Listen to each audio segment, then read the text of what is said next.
Hey friends, my name's Aaron Ciotti. Everybody calls me Ciotti. That was a little bit of Ripsqueak 3-inch flying. What do you think of that? Insta360 Go version 1 hanging off the bottom back.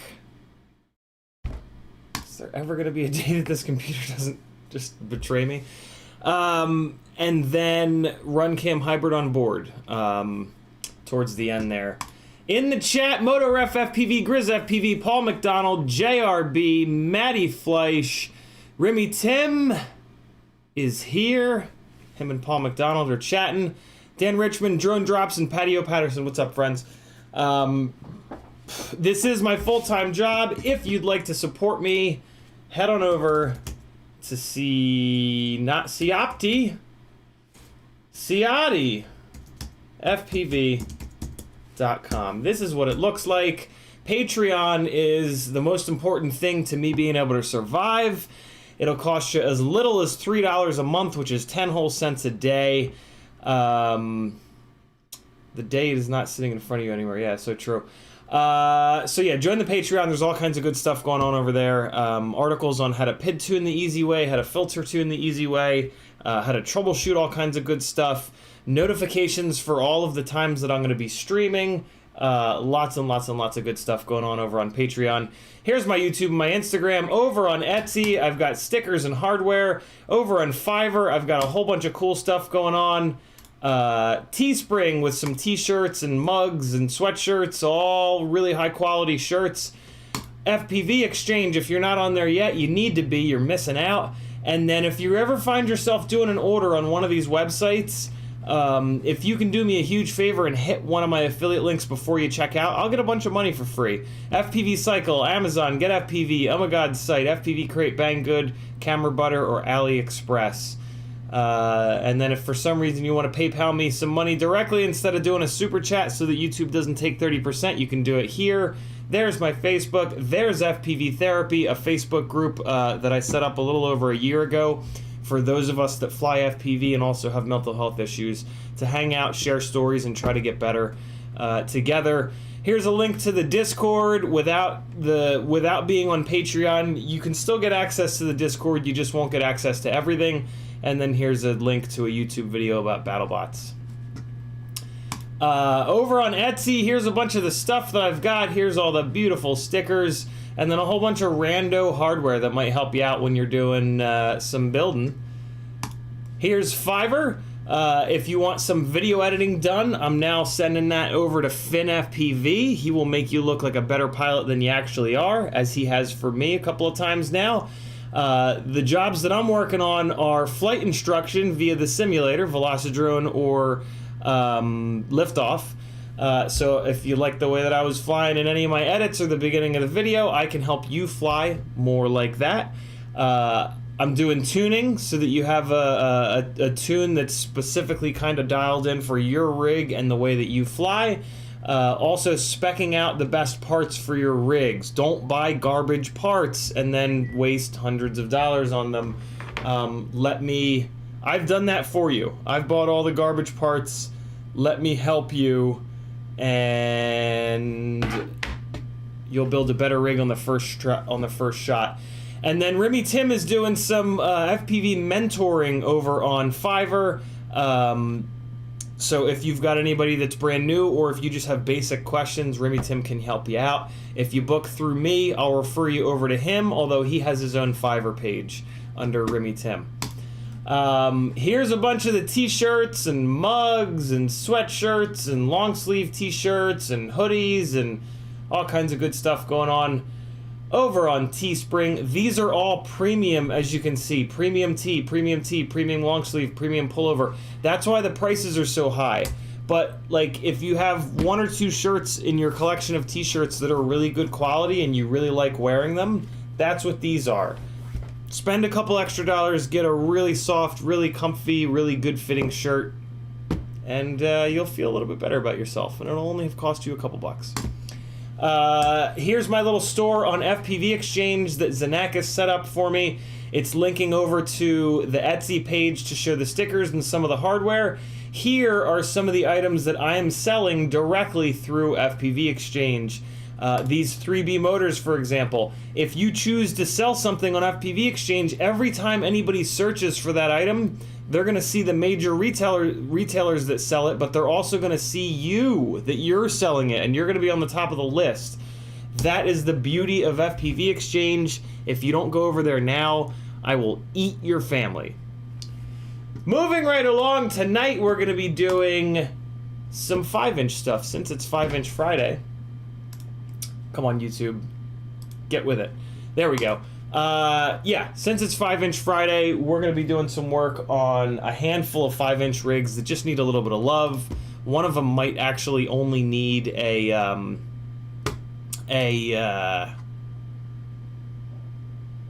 GoPro mount screwed down.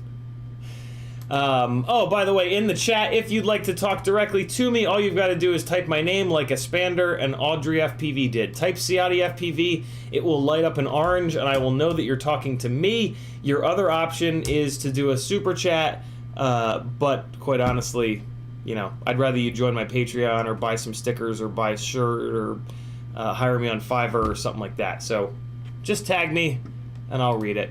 Espander says hello. Audrey FPV says, finally catching you live. Had always had to rewatch, but I always rewatch. Keep it up, you're gold, man. Thank you, Audrey. Very cool of you to say. I'm glad that you're catching me live. As you guys can see down here, I'm going to try really hard to be a little bit more scheduled for all of you. Sunday at 3 hasn't changed in forever. Monday at 10 hasn't changed in forever. Wednesdays I was usually starting around 9 or 10 or 11, so I'm going to try a little bit earlier on Wednesdays, and then here on Friday I'm going to try to do 7 o'clock. If I do 7 o'clock Eastern here on Fridays, I can do 2 hours. I'll end at 9, and then you guys can jump on over and watch some Bot Grinder. The alternative is that I wait until like 11 o'clock on a Friday night to go on after Bot. Sometimes he runs a little bit longer, sometimes he runs shorter, and quite honestly, I would rather go out and try to meet people on a Friday night. So I love you guys and all, but you don't have vagines, so, you know. Let's get some work done on some 5-inch rigs, since there's not a whole lot going on in the chat.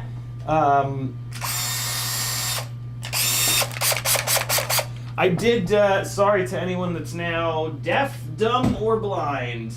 I did a little furniture building earlier today, and built a... Oh god, I almost just threw up. Built a 4x2 Kallax from IKEA, and posted the whole thing. It's also over on Instagram. And on Instagram, you can take a look at where I put it. After I stopped this YouTube stream, I kept the Instagram stream going, and I put the damn thing in my bedroom and put some shit on it. So yeah. If you'd like, you can go check that out. If not, fuck you! Just kidding. Just kidding. Or am I? Alright, it looks like you can kinda read. Oh man, come on. This ball head is goddamn garbage. Come on, ball head. Stop being such a shitbag. There we go. Okay, cool. So this guy, I mean, I did break the top off of this TrueRC OCP antenna, but I think that the antenna is still working okay. So what I'm going to do is just put a piece of shrimp wrap over the top of it here just to protect it, and keep smashing this rig. Let's, while we have the rig on the bench though, let's plug into the flight controller, throw a battery on it, and let's spin the motors up and see how the motors are sounding, just in case I slammed one of them and like don't remember, which sometimes happens to me. And then I'll put a Hero 8 mount on it, or should I put? Well, let's see how clean the motors are. The rig that gets the Hero 8 mount is going to be the rig that's the cleanest, and this one might. Yeah, this one was the cleanest, but there's a chance that I smashed it. I don't know. There's always a chance that I smashed everything. Easy phone. Relax. Okay, I get it. I gotcha. Gotcha, phone. Thank you. Thank you for the reminder. This is my bench battery. Let me, I have not hooked this bench battery up to the voltage checker in a while. Let me make sure I'm not over discharging the damn thing. 3.7 per cell. We're good for a little longer. Cool. I will be putting this on the charger at some point here though. So what we're going to do is we're going to spin the motors up in the motors tab, and while we're doing that, I'm going to put my left hand on the quad to be able to feel the amount of vibrations that are coming from each motor. This is the absolute best way to keep to keep an eye on the health of the motors. on your rig. What the hell's going on here? There we go. So we get it into beta flight. We got to hook up power, obviously. We understand the risks. And you just want to do each motor individually. So we're going to go motor 1. Well, that's not great. It's not terrible, but it's not great. So right in between 1200 and 1400 on this little scale here, it goes from 1000 to 2000, right? Up in here, between like 1200 and 1400, this is where the majority of the vibrations are. So that there's really no reason to ramp it all the way up. You just bring it up, and at about like 15 or 1600, you can stop and bring it back down, and just kind of move it around in the 1300s and in the 1200s, and you're gonna feel that's where the majority of the vibes are. Motor 3 is beautifully smooth. Motor 4 has seen better days. So motors 1 and 4 are kind of hurting. Let me also... Motor 1 sounds like it might not be spinning all the way up. Oh, the windings are all banged up. Let me check the... So I'm going to look here at the RPM at full. So that's like 40,000 it looks like. Looks to be about the same. Looks to be about the same. Okay, so they're all spinning up to the normal amount. I think maybe motor 1 just has a bearing that's going out. The motor bell's not really bent. This motor bell is bent. This one's pretty bad, actually. Motor 4 is not loving life right now.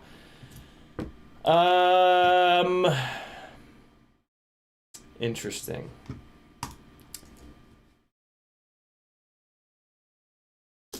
I have not, Metal. I put those onto a rig and then did a giveaway for it. I think that rig went to Frank Reynolds, if I'm not mistaken. See, I won't be flying those.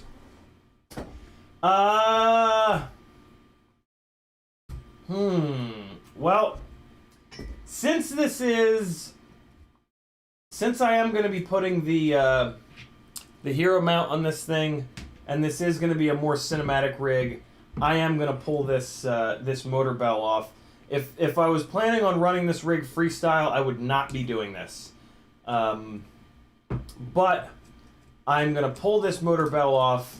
I'm going to swap it with a fresh one. And then I'm going to save this motor bell to put onto one of the bashers. Because this motor bell is like, it's not great, but it's not bad enough that I'm going to get rid of it yet. If that makes any sense. So let's just do that real quick here. Motor box and okay. I've got my OG Rampage shirt on today for you guys from 3 years ago, whatever it was. Ah! I almost fell. Look at that Fat Shark sponsorship, yo. Oh man, can you imagine getting sponsored by... Well, I guess getting sponsored by Fat Shark wouldn't really do much for you. You don't really go through goggles all that often. Okay, here we go. So... Didn't I have a... Oh, I do. This Pro 4 motor bell has been floating around. So let me also show you guys how to... when you start saving your motor bells...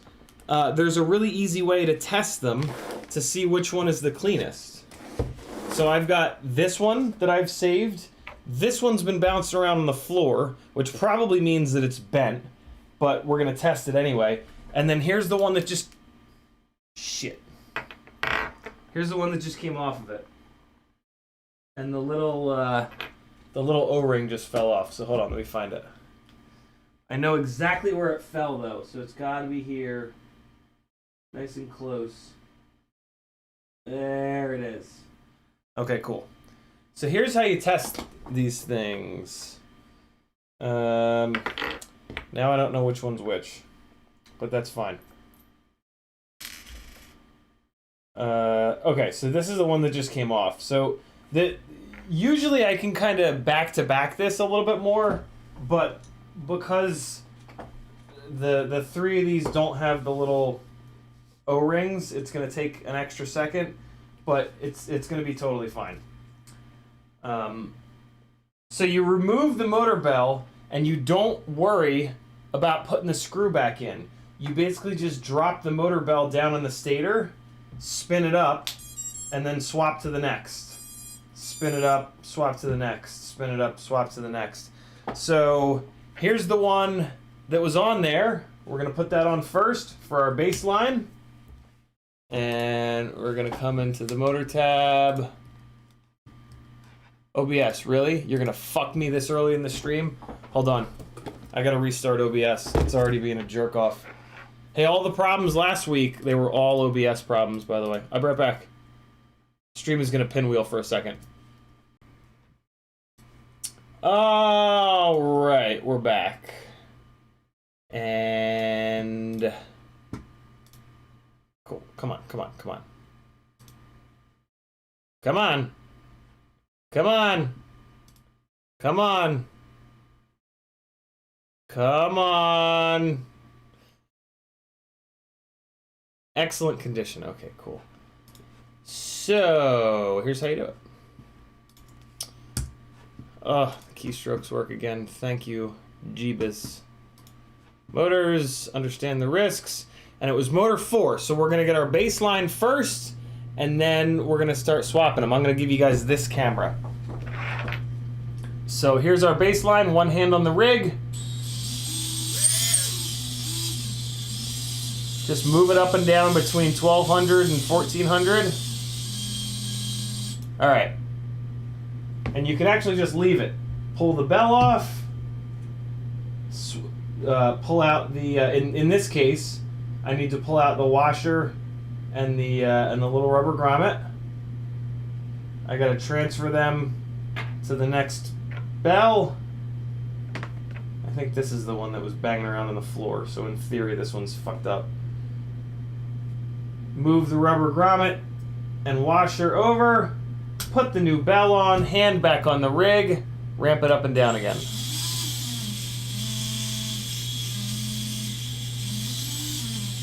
Yeah, this bell is a little banged up. So now we're gonna try the last one. The washer stayed there, that's totally fine, but the little Teflon rubber grommet, not grommet, O-ring rather, is still in here, so we're gonna take that out, and we're gonna move that to what I believe is a relatively fresh motor bell here. Let's give it a shot. Carefully putting it on because the washer stayed in there. And now we're going to do it one more time. Motor 4. Whoa, okay. This one's real bad. That one's actually the worst of the bunch. Okay, so I'm going to put a new motor bell on here. That's my 2-minute ESC beeper, reminding me that the rig is plugged in. We're good to go. Since I'm going to put on a new bell, I don't need to spin this thing up anymore. So I have a new bell right here. Which rig is this? This is the rig with all the blue shit on it. Do I have a blue? I do! Look at me go! How fancy is this fucking guy? Alright. So I got a fresh one here. Get you guys over here. I'm gonna get caught up on chat in a minute, boys. Let me just get this rig going here. So we've got a blue stator base. This is a 2400 kV stator base. I can tell because of the color of the windings. We're going to take this, drop it onto this stator, and now this rig is a little bit better off than it was 20 minutes ago. not a little bit better off, a lot better off. What am I saying? Crank this down nice and hard because it's got that Teflon O-ring in there. And we're golden. So the motors are all nice and balanced on this guy.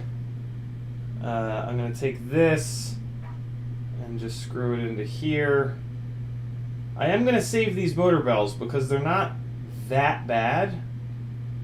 They would totally work on a on the Basher rig, so I'm going to hang on to these. And prop nut,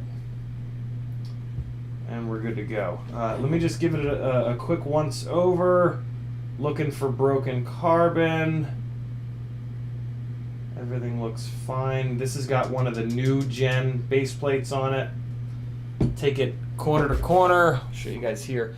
Take it corner to corner like this. Put the motors in the, I don't know, this part of my hands. Put my thumbs in the middle. Wrap my fingers around and really put some stank on it. Really try to bend this thing. Look at it and feel it. And make sure that it's nice and strong. When you first bend it, a lot of times there's going to be like a little and that's just the carbon fiber kind of settling in, I guess you could say. Typically when they're absolutely fresh, you won't really get that, but as soon as you start flying them and they start to get all vibrated to hell, you're going to need to be doing that. This wrap strap here got cut, it looks like, so I'm going to pull that off. That's a good find. Throw that away and we'll grab another one. Most of this is just kind of general maintenance stuff, but I'm always kind of shocked at how many people don't know or just like haven't thought to stay on top of this stuff. So I like to kind of show this to you guys as often as I can because it really does make a big difference in basically what I try to do is have rigs that are ready to go at any time, so that like if I get a phone call of like, hey, there's a paying gig on, you know, tomorrow, are you ready to go? It's like, yup. And I don't even have to think about it. I don't have to scramble to fix stuff. It's just go and yeah, get it done. I feel like this wrap strap's going to be too short, but I'm just kind of hoping for the best here. Let's see. Let's see how too short it is. Let's come around like this, and yeah, it's a little too short, but let's see if we can use it anyway. Let's see if I can stretch it. I mean, I know that I can stretch it, but let's see how far I can stretch it, I guess is the question. Ooh, it ain't looking good. Oh, I'm gonna have to stretch the shit out of it. Let's go down here to the end of the arm, and then I can maybe get it, and then we can pull it up towards the top. Ah, bitchy, of the arm. Come on. Come on. All right. Grab the other bit. Pull, pull, pull. Come on, come on, come on. Oh man, this is. I'm really having to. Well, and it just, I think it just ripped. I think that it just let go. Not totally sure yet, though. Hold on. Nah, it's fucked. Yeah, it ripped. I pulled it a little too hard. So what do we need? 1, 2, 3, 4, 5. So I need 6. I need a little 6-holer. I've got some extra wrap strap in here. Hey, I do. I do. Alright, good deal. Let's get another little piece on. I keep bouncing back and forth between using this wrap strap and using zip ties. I like this wrap strap because it's reusable, but I don't know. rubber tends to be kind of heavy, so I'm a little weary. I haven't weighed it. I probably should. But 1, 2, 3, 4, 5, 6, 7. I'm gonna do 7, just to be totally sure. Alright. Alright. So let's try this again. I thought 7. I think 7's the correct number, because I try not to have this wrap strap be stretched tight. Yeah, 7's the right number. I try to just have it be like only exactly as tight as it needs to be, so that there's not much stress on it, because I'm using it in a spot where it's going to where there are going to be prop strikes, and that's kind of why I keep bouncing back and forth between the wrap strap and the tie wraps, because tie wraps don't really care about prop strikes, whereas the wrap strap does get cut by prop strikes. So, but this is nice because it's rubber, and it kind of like the tie wraps tend to want to move around because they're plastic, whereas this stuff being rubber, it really kind of just sits itself down here and stays. So I don't know. I don't know. I do new. We've got foam on the feet. We've got a fresh wrap strap on there. I think this rig is good to go. I could swap the camera out. What color are the LEDs on this rig? Are they all red? Do you guys remember? I think they were maybe red in the back, blue in the front. No, red in the front, bluish purple in the back.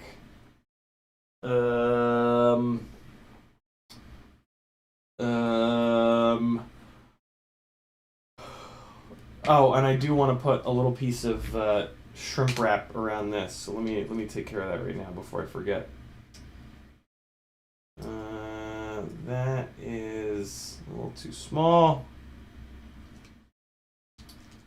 Where's the right size shrimp wrap? Where's that confounded shrimp wrap? Maybe I can use a little piece of the black stuff here. Oh no, it's way too small. Jesus. Where's that bigger? I think it's up here. Yeah, there it is. Is this it? I think this is the stuff. Yeah, this is like way too big, but it shrinks down to be a really good size. It shrimps down to be a good size. Alright, let me just cut a little bit here. Don't need a lot. Just enough to cover the now exposed head of the CP antenna. Come on. There we go. Alright, one more second, chat. Let me just knock the rest of this out, and then I'm going to come over there and get caught up.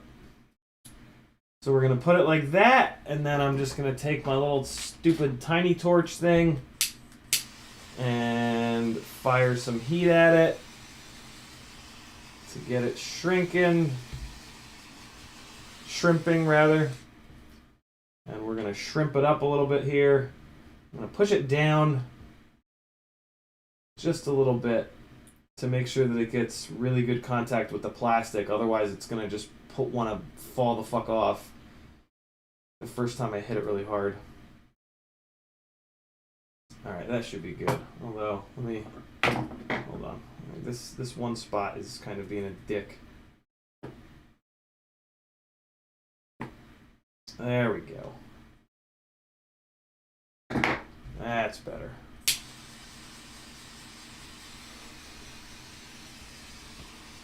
Come on! Yeah, that's the stuff. Come on, stay down there. Stay down!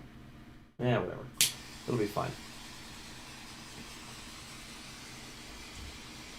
And now we'll hit the top to get the top to shrink down. And we're almost there.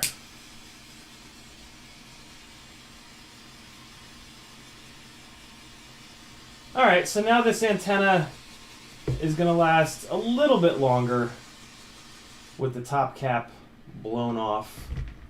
We'll just kind of push this down in there. Hot. Hot.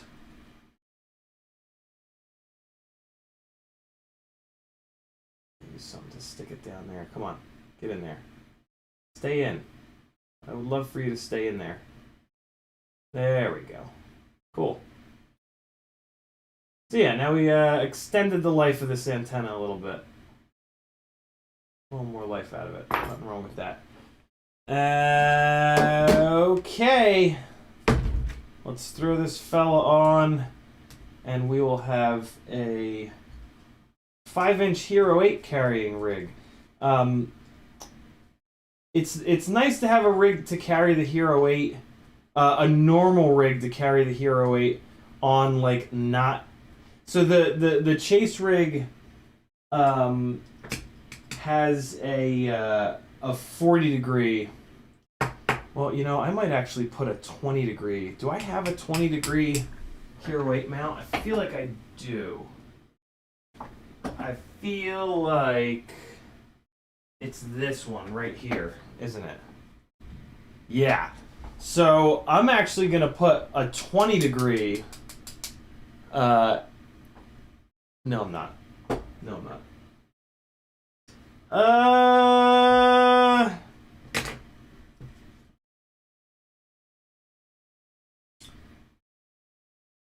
Yeah, no, I'm not. I'm gonna save this because this is gonna be a bottom. This is gonna be a rear-facing bottom mount. Hero 8 holder for when Patrick and I go out and get some really cool footage with the Starlight props, which is coming very soon. So I'm actually going to leave this off because I need it for that use. I think I'm actually going to have him mounted on his rigs, and then I can just chase him and get really close to him. So yeah, I'm going to leave this off. Okay. So yeah, let's just screw this 30 degree Hero 8 mount down. And then yeah, it's really nice to have a regular old freestyle rig with a Hero 8 mount on it. This is the rig that I used in downtown Alpharetta to get a little bit of coverage for a little edit that I'm going to be doing for one of the yoga instructors, Lily. And it was really fun, man. I was able to kind of fly around super safely in like this little town square kind of green area, and kind of quietly too. Like if I wasn't doing like big full throttle hammers or anything like that, and like, man, when you just kind of loaf one of these things around, they're really not that creepy. And I was kind of using it to plan some routes that I was going to then fly with the Cinewhoop. Because to plan the routes with the Cinewhoop would have taken twice as much time. This thing I was able to just rip it up there, try a couple different paths, and away we went. So there we go. The cleanest of the glides is ready to go. Now I can get caught up on the chat.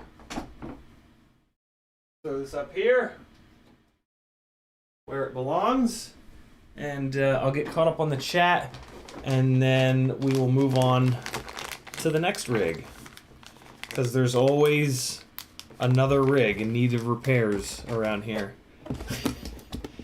There's never ever a moment where it's like, oh great, everything is built, and everything was built and repaired and good to go. In the chat, What's going on?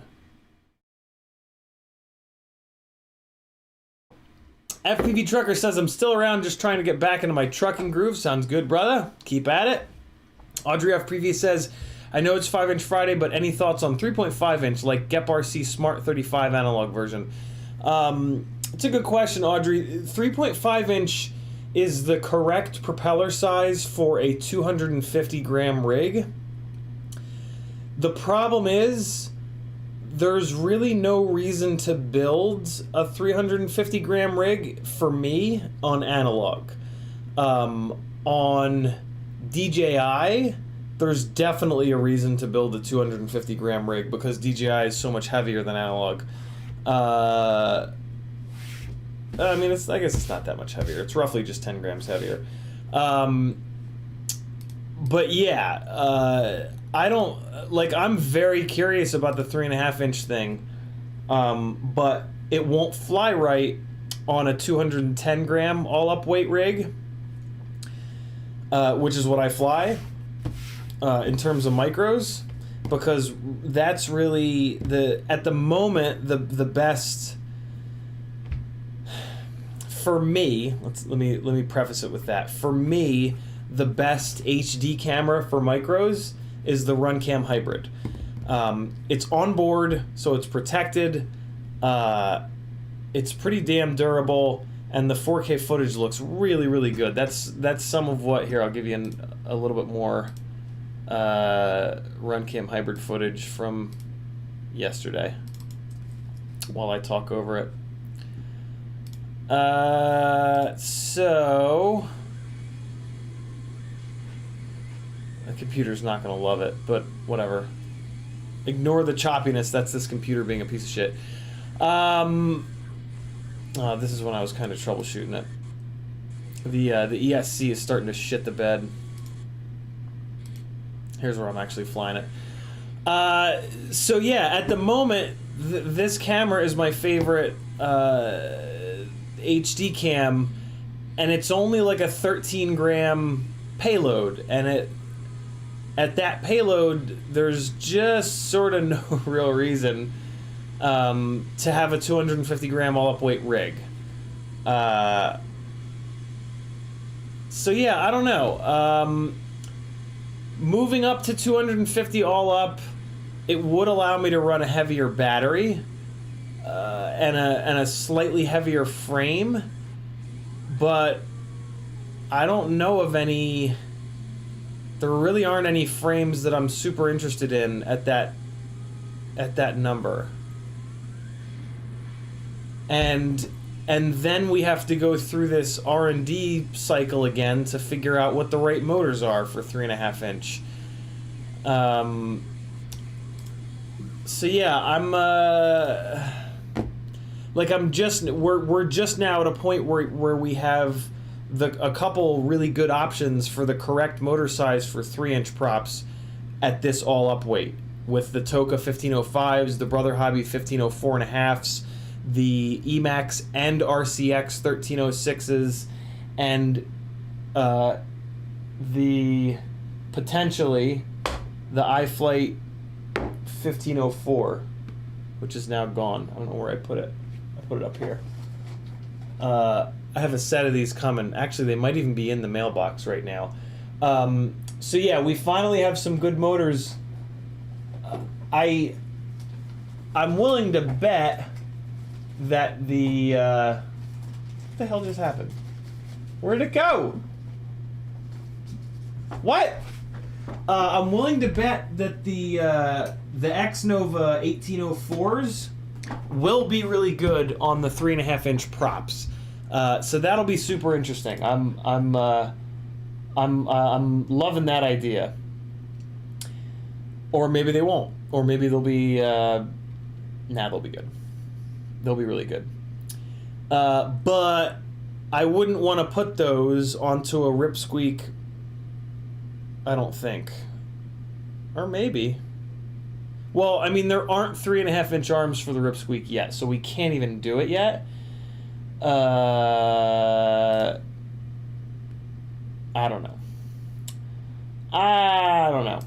I don't know what's going on, but 3.5 inch is interesting. If you've got a rig that's at 250 grams all up, 3.5 inch is going to be way better than 3 inch. Track your shipment. Let's see. Let's see if these 1504s got here yet. Item processed.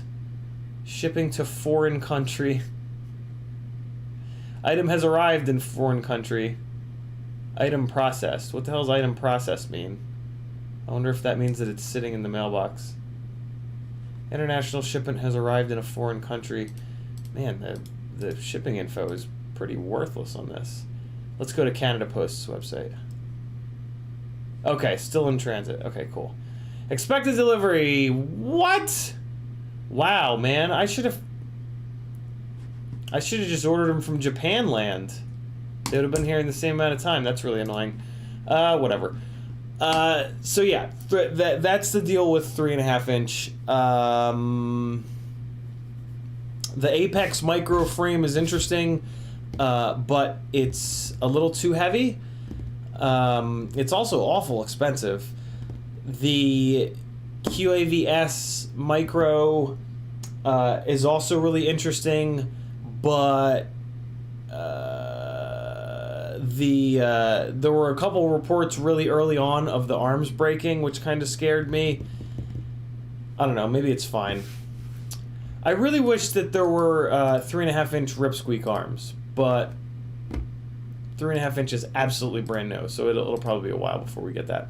Mutteritzkin says, we talked about that. Explosive Fruit says, are Zing motors still worth it for 6S, or should I go Zing 2s? I don't know which. I've never really been much of a fan of Zing motors, so when you say, are they still worth it, I don't really know what that means, Explosive Fruits. Tell me more. Give me more info to go off of, if you don't mind. Make sure you tag me again. B-Man says, crazy thing, what do you think? Sunk a rig in 3 feet of water, dried it out, everything powers up, spun all 4 motors, 4th one didn't, then all of a sudden it goes full throttle, no inputs. Sounds like you didn't let it dry out all the way, B-Man. He says, the only way to stop it is to pull the LiPo. ESC issue, flight controller, it's so weird. In beta flight, the motors tab does the same thing. Each will spin up, that one doesn't, and then it shoots to the moon. Yeah, it sounds like it might not have totally dried out all the way. I'm assuming that it went for a swim in fresh water. If it went for a swim in salt water, then you're doomed. But if it went in fresh water, it sounds like maybe it got plugged back into power before everything was dry. That is creepy, B-Man. I would take that motor, I would desolder that motor and another motor and switch them and see if the problem chases the motor. That'll tell you if it's the motor or the ESC. My guess is going to be ESC. Blaine Hayworth says, any word on the 254 inch? I mean, what's, like, what kind of words, what kind of words you looking for? I haven't done my build yet because I haven't gotten the RunCam hybrid camera cage yet. But other than that, I'm not sure what the question is. Last I heard, they were in stock, which is what I'm checking right now.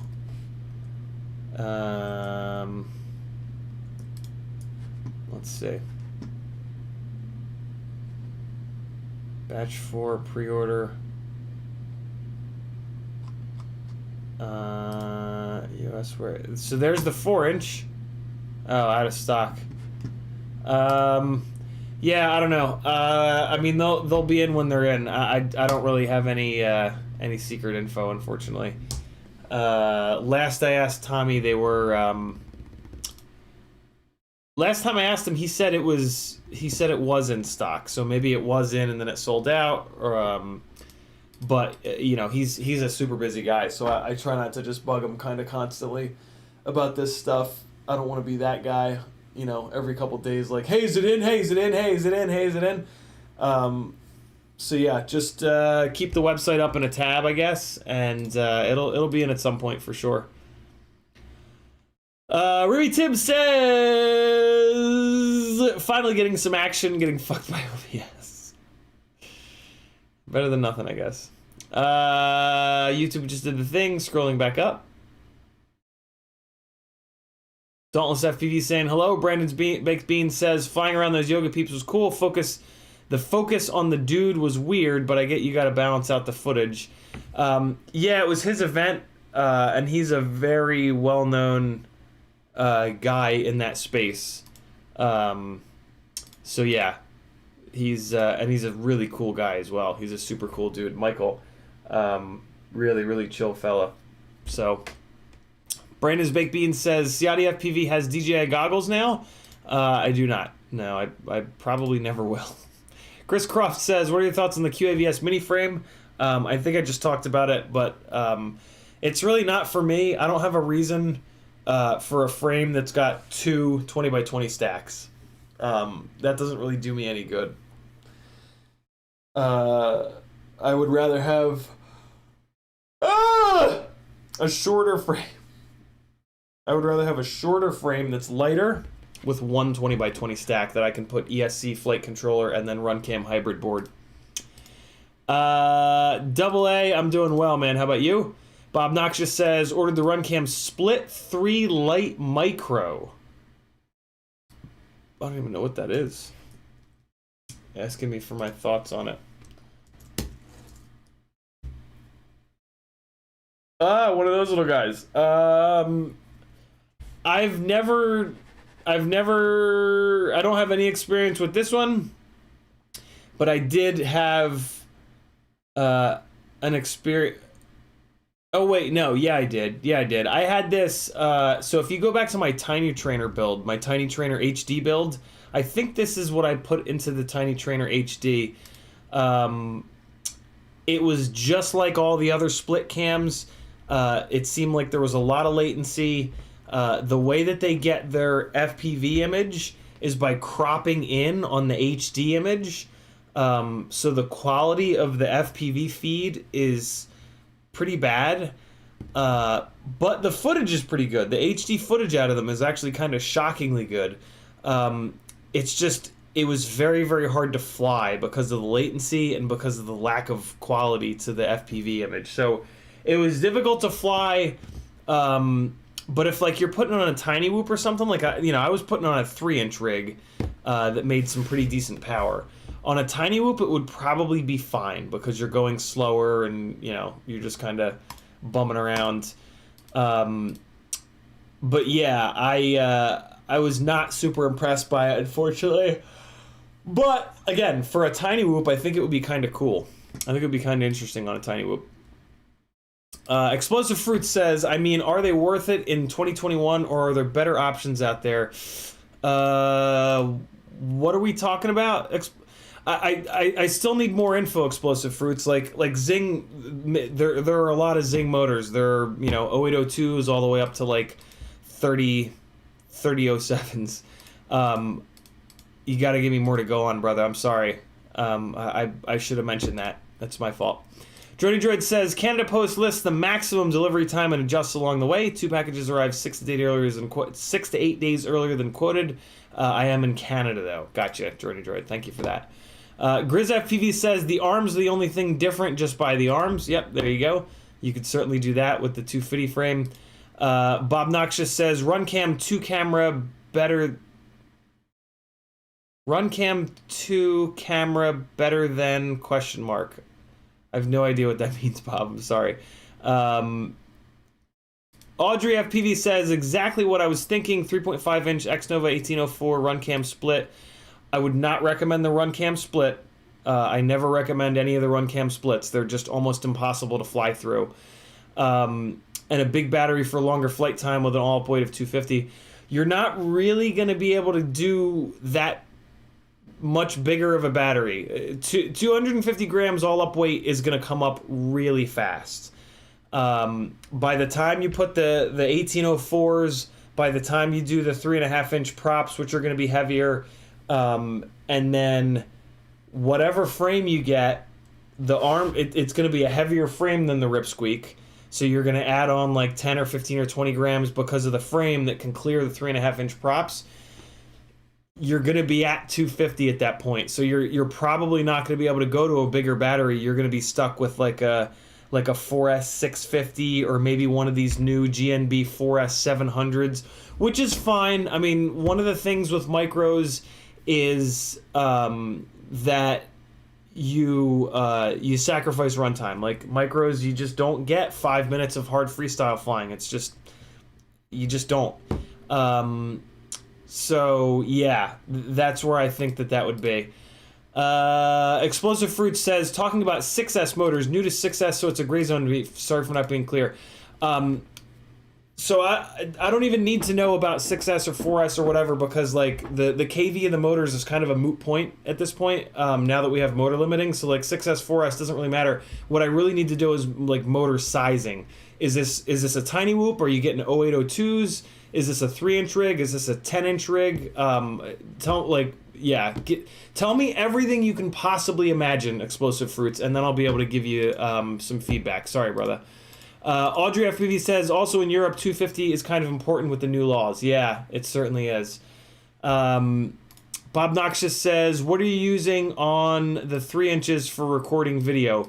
Runcam hybrids are my current go-to. Like we were talking about in the beginning of the stream, the Runcam hybrid right now, today, seems to be the best that I've found for getting durable, good quality HD footage on a micro. The Insta360 Go 2 will potentially be better, but it's $300 instead of $100, and I've seen a lot of people with jello issues on the Insta360 Go 2. I'm really looking forward to ordering it, but I haven't seen anybody that's been able to figure the jello thing out, so that worries me. I have to assume that all of the work that I've done to be able to get all these split style cameras to not have jello is gonna make the Insta360 Go 2 not have jello, so I think I'll be okay. But it still kind of scares me. And then the other thing that I'm kind of waiting on is I'm really hoping that Amazon or Best Buy, and I haven't looked in a while, so let's take a look. I'm really hoping that Amazon or Best Buy will start selling the Insta360 Go 2, so that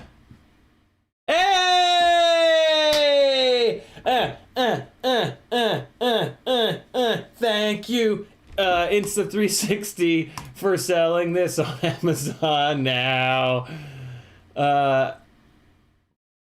No.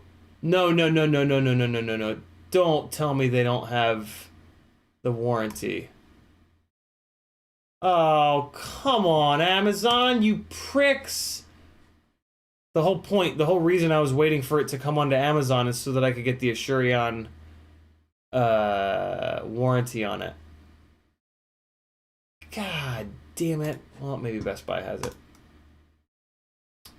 I would rather get it from Best Buy, because then you can just walk in and get a replacement, but I don't think Best Buy is going to sell it. No. No. No. That sucks. God damn it. When you buy it from Insta360, they do have a warranty, which apparently does cover physical damage, but like sending somebody back a camera that's been absolutely mangled, it's like it's a little sketchy. It like, yeah. Man, I wonder if I can just buy Assurion camera. I wonder if I can just buy the appropriate Assurion protection plan for the right amount of money. You know what I mean? And but that, I mean, that's even more sketchy than just getting the Insta360 Go plan. Where the hell is it? Yeah, so here it is. 3-year. So I wonder if I can just buy this. You know what I mean? Because it's all that really happens. Like when you add an item to your cart on Amazon, and then it pops up the little message there. If you click yes to the message, yes, I want the warranty, it just adds this item. It just adds the correct Asurion item that's in the correct little price bracket here.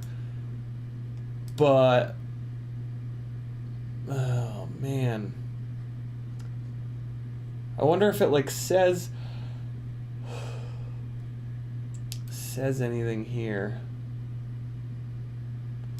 Well, that's interesting.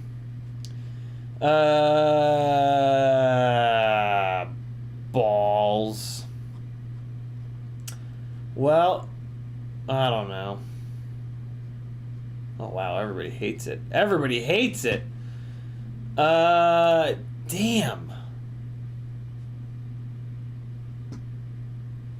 Sold by Insta360. Return policy. This is returnable. 30-day prime. No, no, no. Other sellers. SSE, Dominion, stunt cams. So that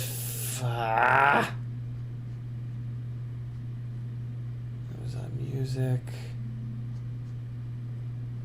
Damn. Alright, well, I'll give it a little bit more time. I also don't have any mounts that I can put it on. I need a...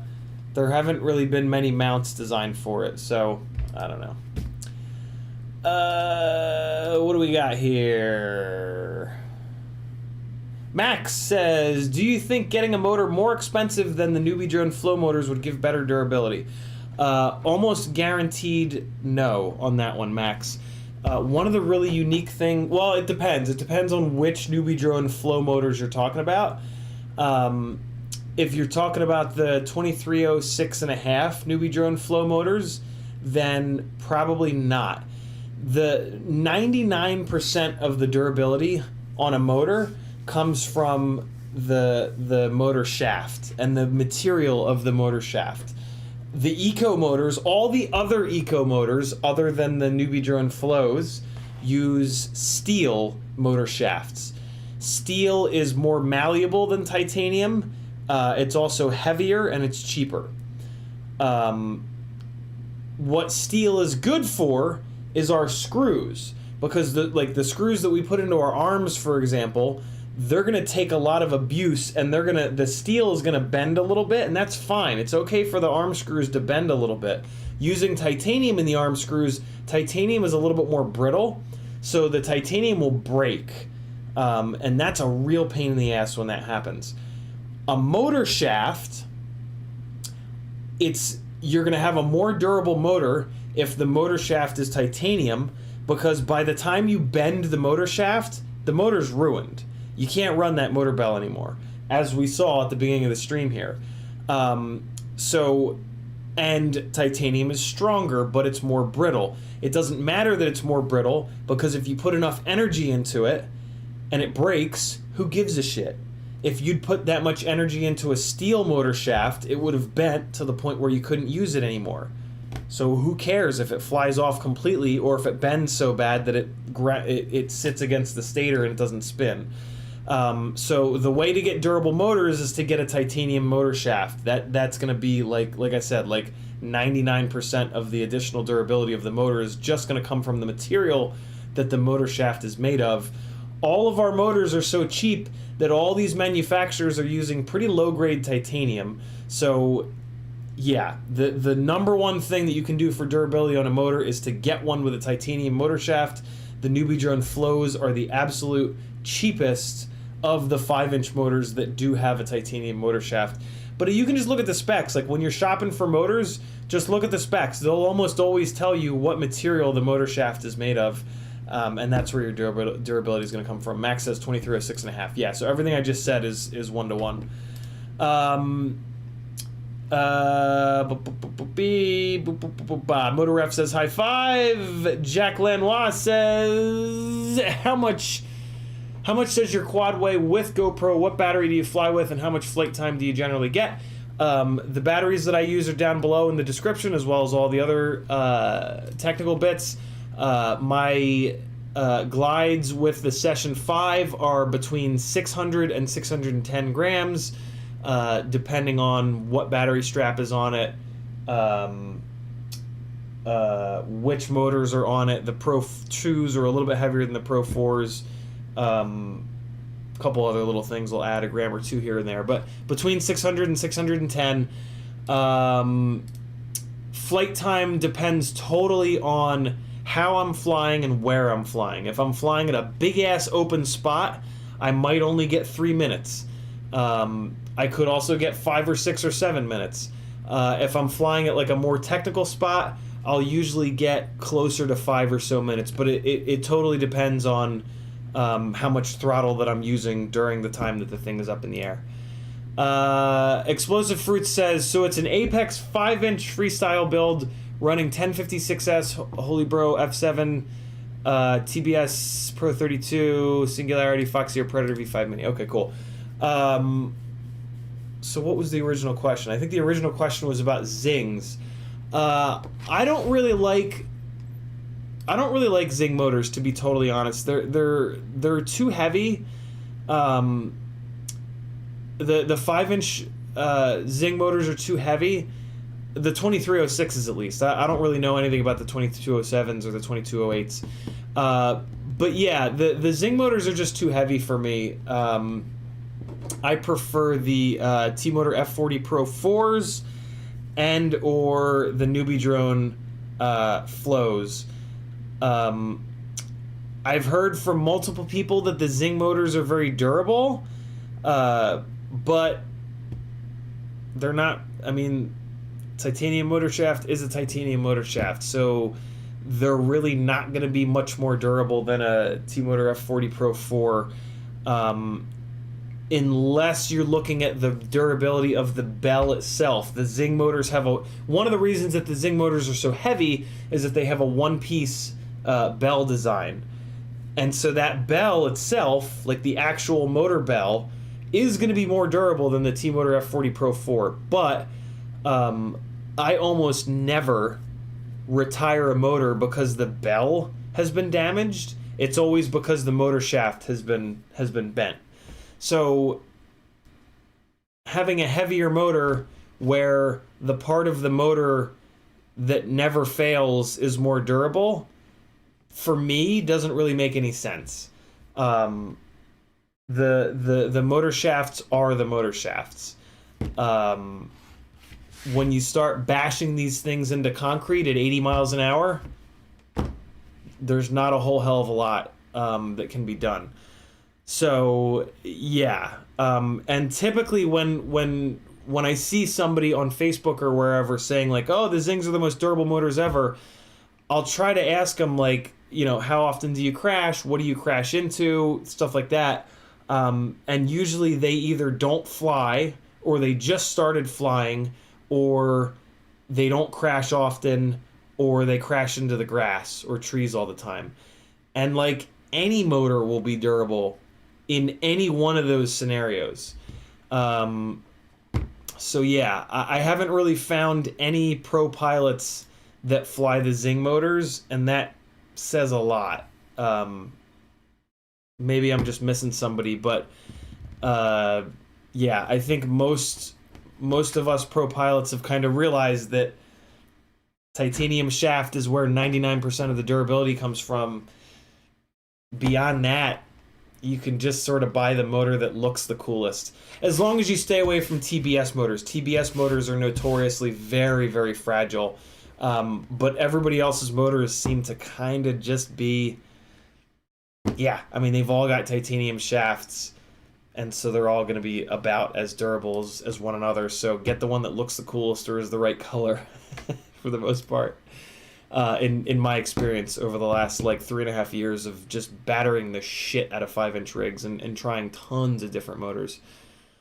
Bob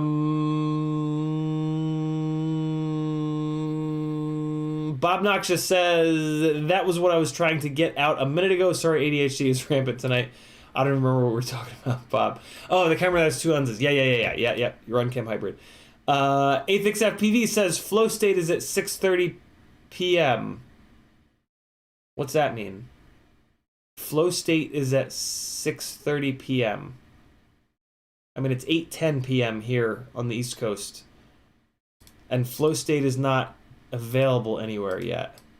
Are you talking about when they're doing whenever the private screening is, Athix? Athix also says, I assume you're wanting to use the Insta360 Go 2 on a ripsqueak. Maybe. I don't really know, to be honest. The main usage for it is going to be on the 75mm Tiny Whoop. And there's also, the other reason I haven't gotten it is that there are no mounts for it for the newbie drone whoops quite yet. Dalton is still working on getting one so that he can create a mount. So like if I got it, it would just be sitting here. I don't have anything to mount it in. So yeah, but if I can get a physical damage protection on it that will actually cover physical damage, I will absolutely put it on a ripsqueak. And there's a chance that, yeah, if it's good enough and if it's durable enough. So here's what can potentially happen, right? In a perfect world, get the Insta360 Go 2, couple of good Insta360 Go 2 ripsqueak and Tiny Whoop mounts come out. Put it on, no jello, this is a perfect world, no jello, and it's durable. It's a lot of variables, right? In the real world, it's either not going to be durable, and if it's not durable, however much the physical damage protection is becomes potentially expensive, right? If it's like $40, like with the GoPro Heroes, every time you got to switch it out, and I'm breaking like one a week, I'm not going to do that, right? Or in the real world, I struggle with jello. That could totally be a thing. See what I'm saying? So it's a gamble. I'm definitely going to get it. Like for sure I'm going to get it.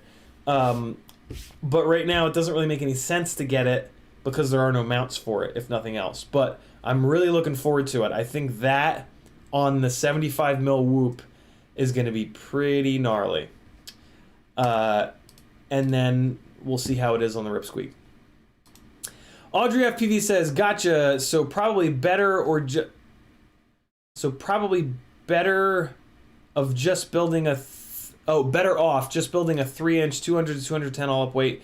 Another question, am I bound to 4S for 3-inch? Could I try to build one for 2S? Like what should be the max all up weight on 2S? I would definitely not recommend 2S or even 3S, Audrey. 4S is really going to be where you want to be if you want half decent performance. 2S and 3S, it's just not enough voltage. You're going to get battery sag. You're going to get, you're going to really hurt the batteries. They're going to puff up. They're not going to last very long. It's not going to be a good day. You definitely want 4S. 4S is absolutely the right cell voltage for 2.5-inch, 3-inch, and 3.5-inch rigs. Arguably even 4-inch rigs. Although 4-inch rigs could potentially benefit from 5S, but there aren't many 5S batteries, so I would actually leave. If I were to lose my mind and build a 4-inch rig, I would which I have. I've built a couple of them now. They were fantastic on 4S. So yeah, 4S is definitely what you want.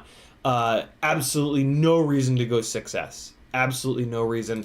It's actually, on 6S, you're gonna end up with a rig that's more fragile. You're gonna blow up more ESCs, and you're gonna get no performance benefit.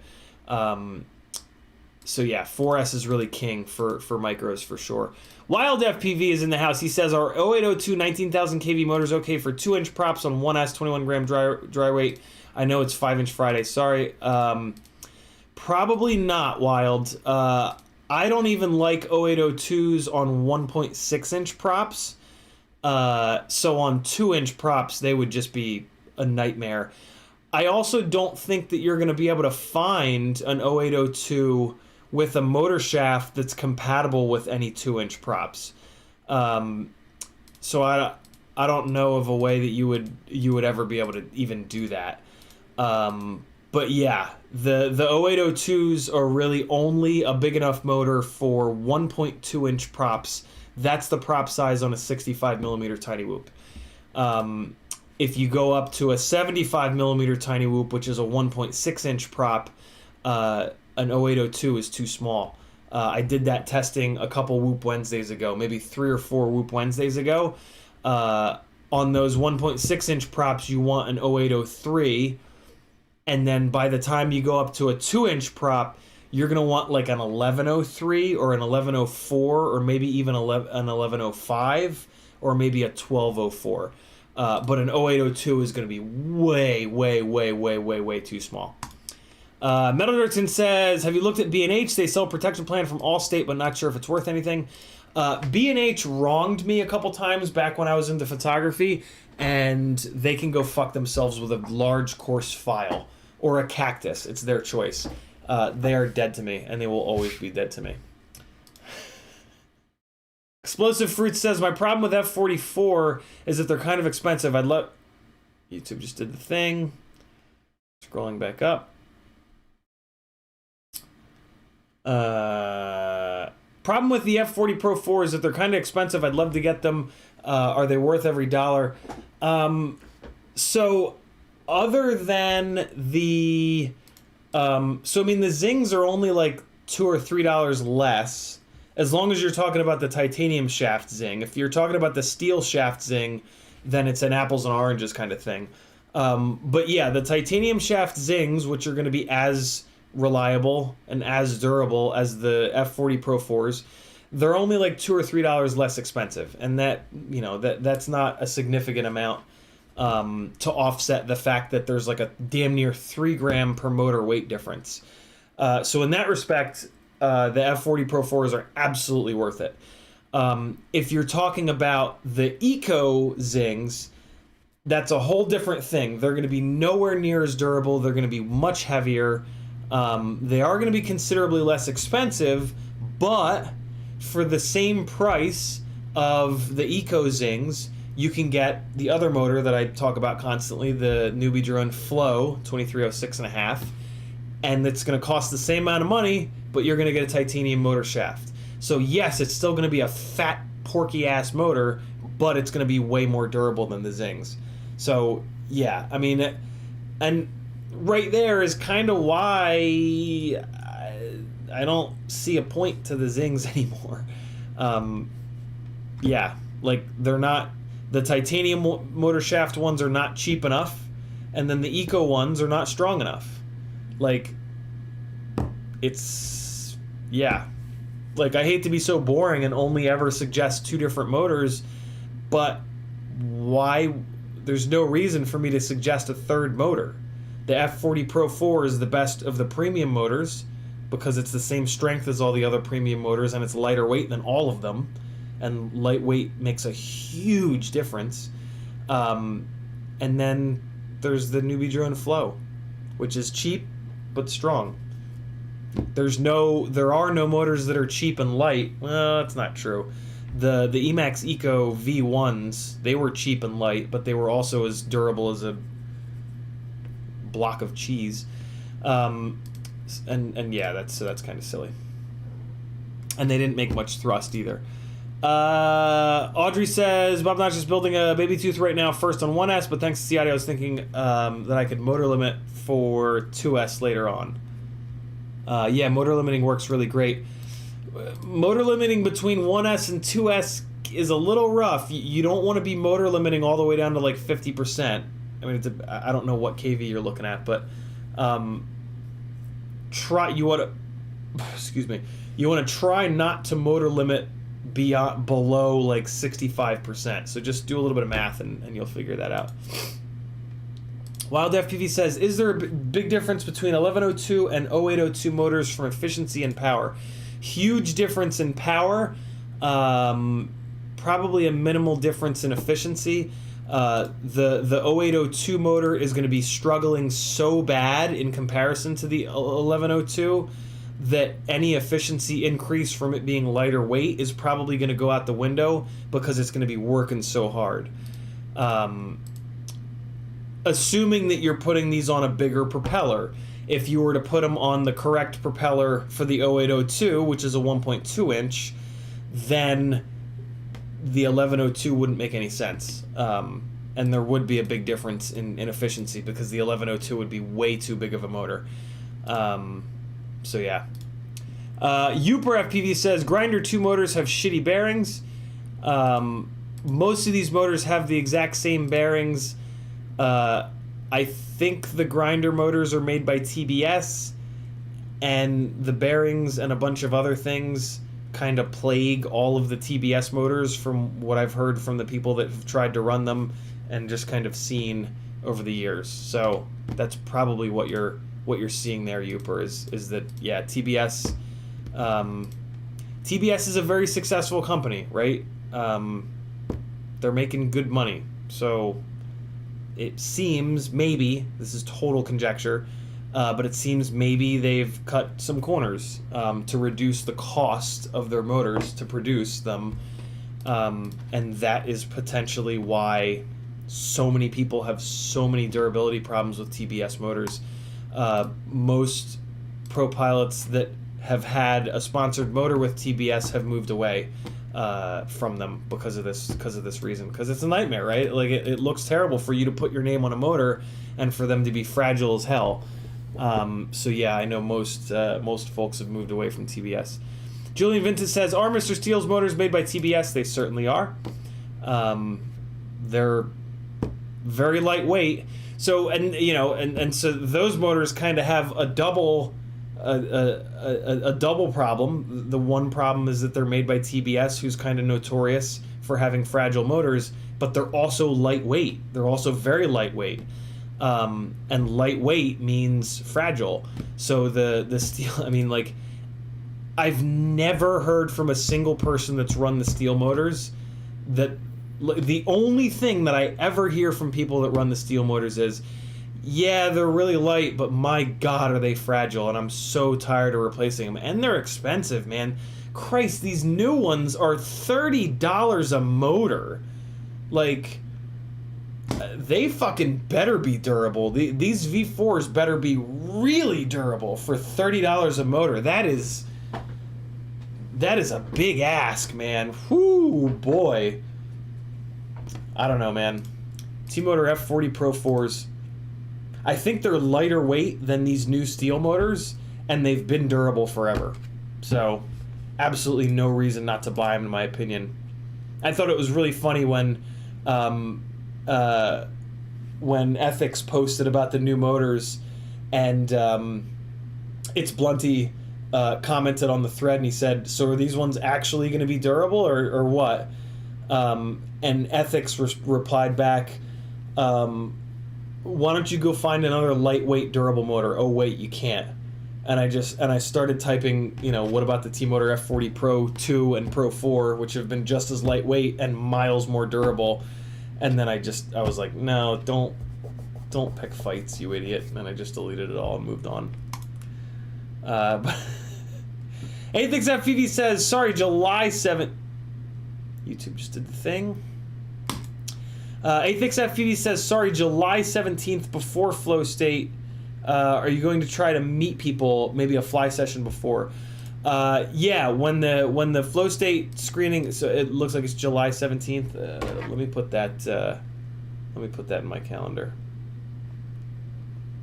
I'm actually using my calendar on my phone. Like a real boy. July, oh fuck. July 17th. What's that, a Saturday? And I think you said, what, 6:30? 6:30. So that's a Saturday, so I'll be out of the yogurt studio by 2. So that's good.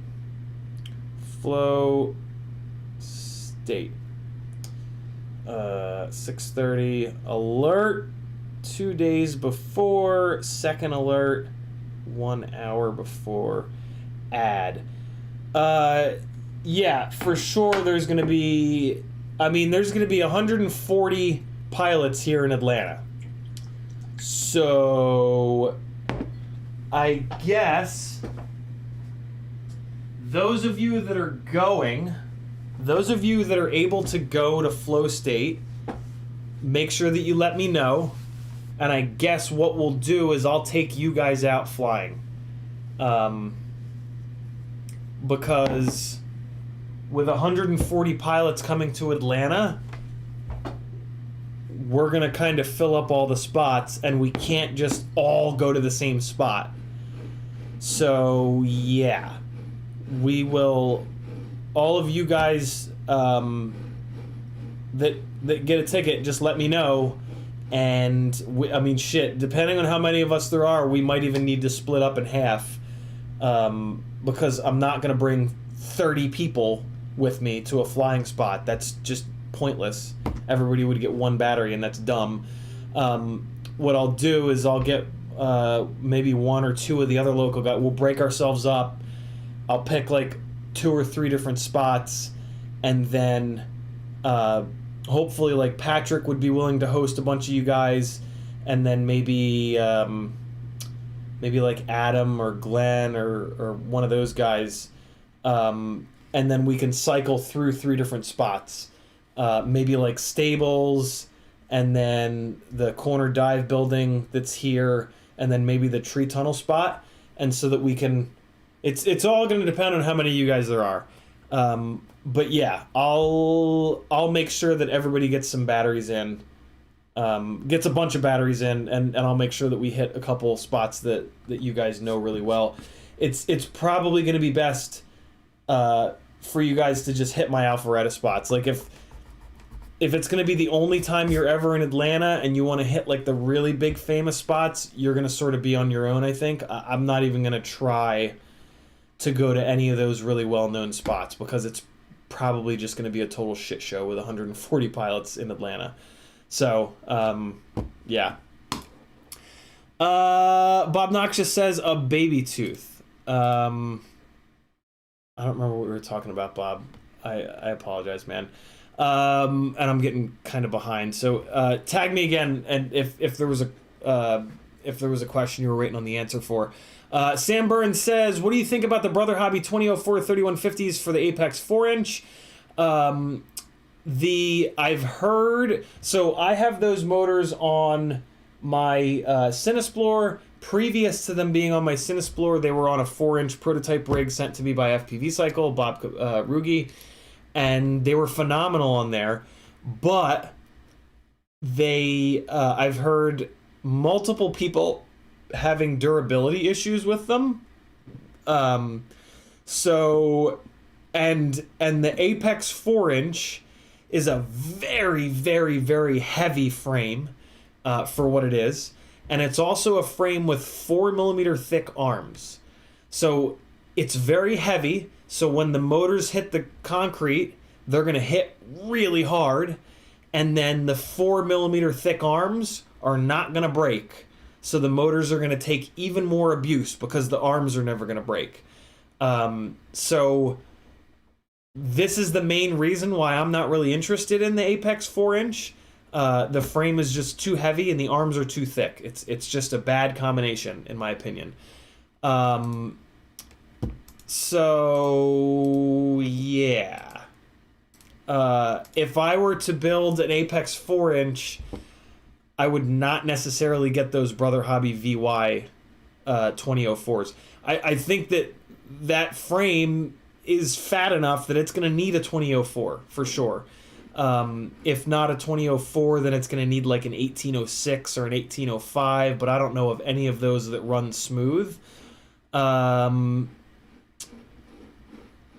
would do... Oh, you know what you should do is the Newbie Drone Flow 2004s. They are not notchy, so you'll have a chance at getting a good PID tune and smooth HD, non-jello filled HD footage.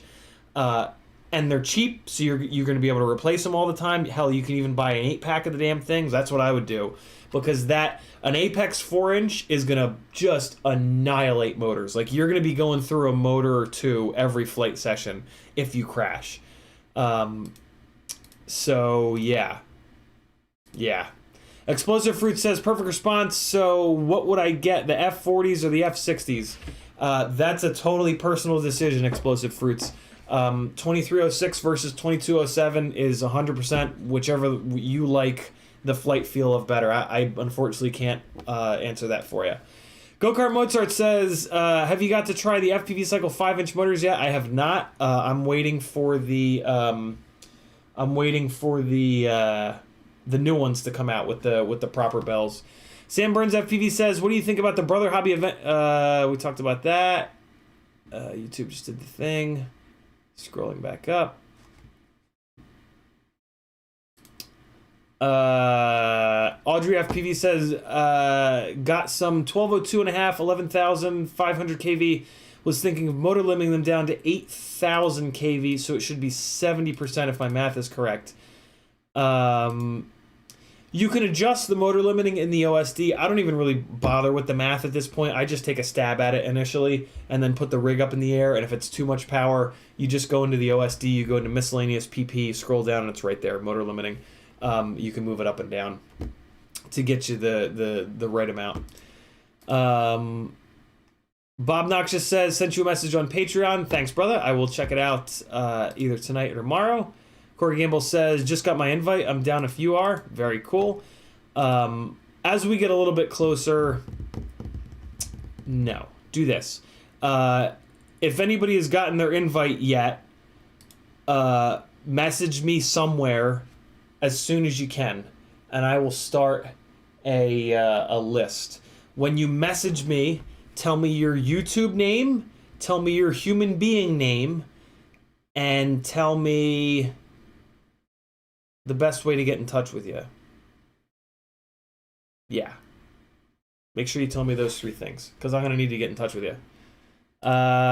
Explosive Fruit says, how doing you go about finding people who fly in your local area in Australia? I wouldn't say no one flies, but it's hard to find anyone.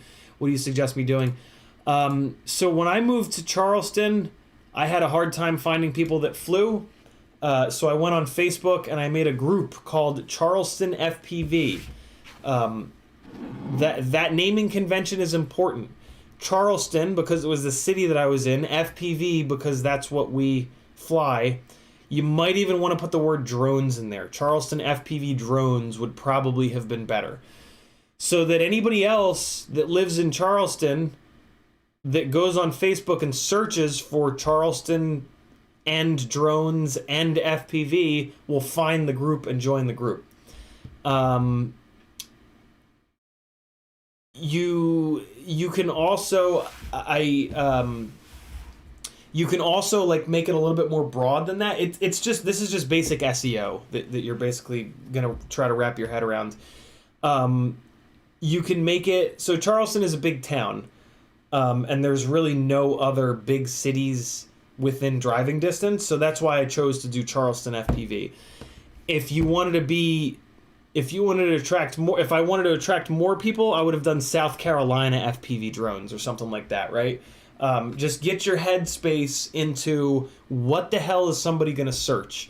And then in your description of the group, you're going to put all of the specific city names in. And just like stuff it. Just stuff it with words that people could potentially search for. It's called keyword stuffing in the SEO world. Yeah, that's how I did it. And then just got to be active. You just got to be active in social media, and you got to like say all the time, I'm in so and so. Any other pilots in so and so? Just be obnoxious about it. Sam Burns says, thank you. You're certainly welcome, Sam. P. Richard Scott is in the house. He says, just tell the guy 2306.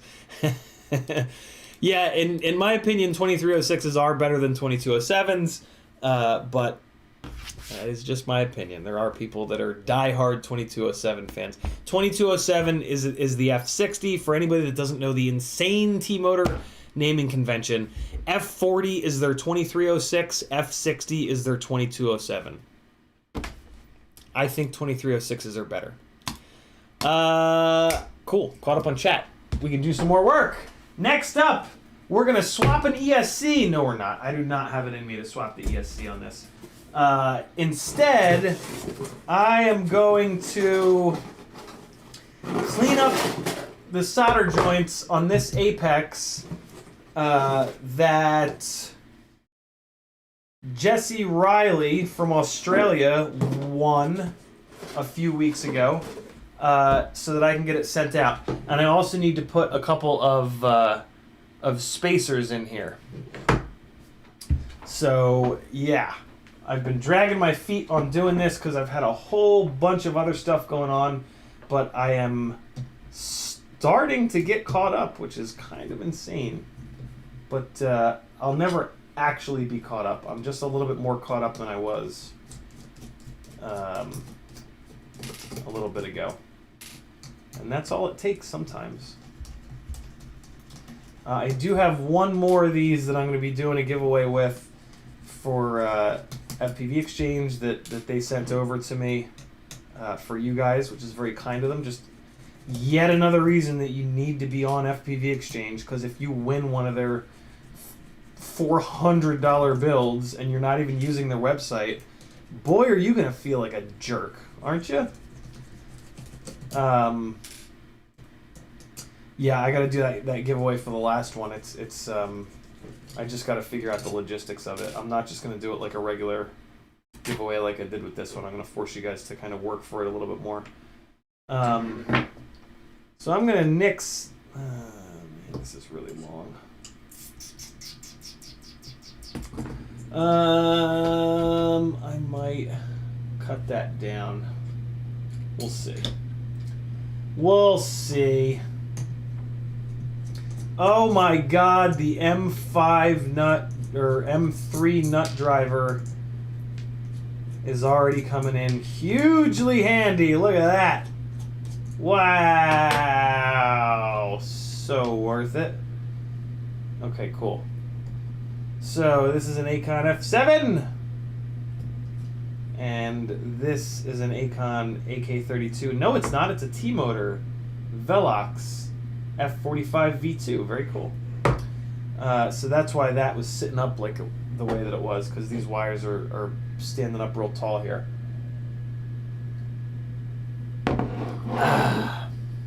You're welcome, Audrey.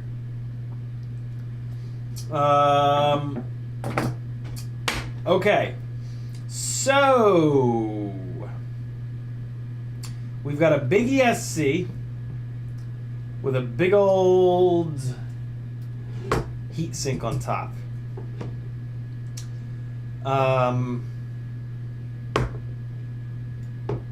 A better way would have been to solder these motors to the bottom. There's pads on the bottom of this ESC, and the bottom of the ESC is nice and flat,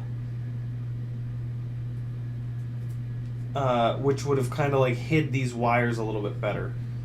So let me think about this for a minute. Let me just give this a little bit of thought. Well, I can definitely run this down below. I'm actually going to do that right now before I forget. So I'm going to take this plug header here and run it down below the ESC, which is going to free up a little bit of space up on top of the ESC. Know what I'm saying? So let's do that real quick. And to be honest, that might actually do the trick. That might give just enough space. I mean, this might actually be okay. Once oh no, it actually won't. I do need to reduce the amount of interference that's going on the top of this thing, because once I put spacers on it, it's going to make it a little taller. Okay, so this is long enough, so that's awesome. All right, So we just saved some. So is everybody with me here? Do you guys need me to explain what I'm doing? Do you guys understand that the flight controller was pushing into the wires that are above that were above the ESC. So the ESC when Nevin built this, he put these motor wires going inwards, which is fine, but then he also had this cable wrapped up on top. And what was going on is the flight controller is pushing into all of these wires, and you can't have that. You got to have a gap between the flight controller and all the wires and shit so that the flight controller can float. You really always want your flight controller to be just kind of floating so that the gyro on it can get as clean of a signal as possible. If the flight controller is pressed into the motor wires, it's not going to float around. It's going to basically just be hard mounted, and hard mounted flight controllers are bad. So we're trying to get around that here. This is a very, very, very common thing that happens during builds. So one of the other options is going to be to cut these motor wires short and just go straight to the pads. That will definitely take care of this problem, but I'm going to have to cut all the motor wires. I'm going to have to resolder all of them. And I don't hate putting the motor wires inwards like this. I really don't hate this. But when there's a big thick ass heat shrink on top, it kind of makes it a little bit of a pain in the ass. So one of the options is to take this whole fucking thing and flip it upside down. The problem with doing that, and so that's going to put the heat sink on the bottom. The bottom of the ESC is nice and flat.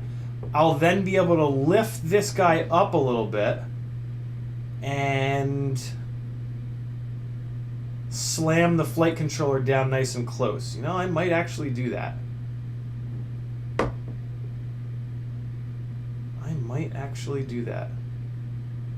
Just kind of giving this a little bit of thought here.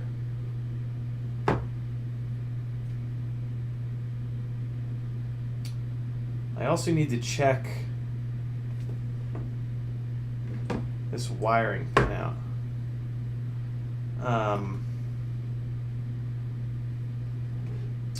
Interesting. That goes downwards. Plenty of room there. Plenty of room there. So that just I need to pull all the motor screws off, which is fine. Or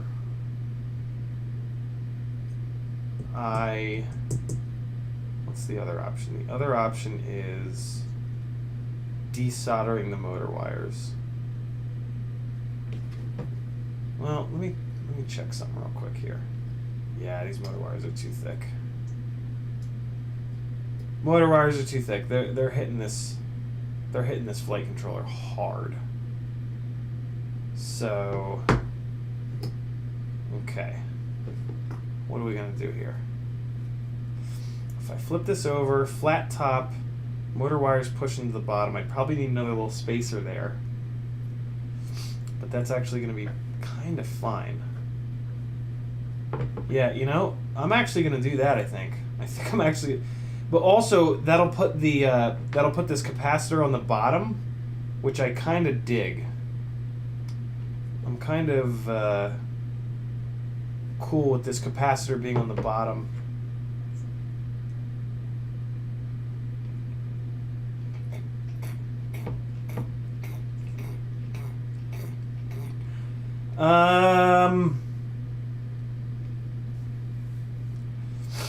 Plus, that would give me an excuse to redo these motor pads and to shorten this guy up.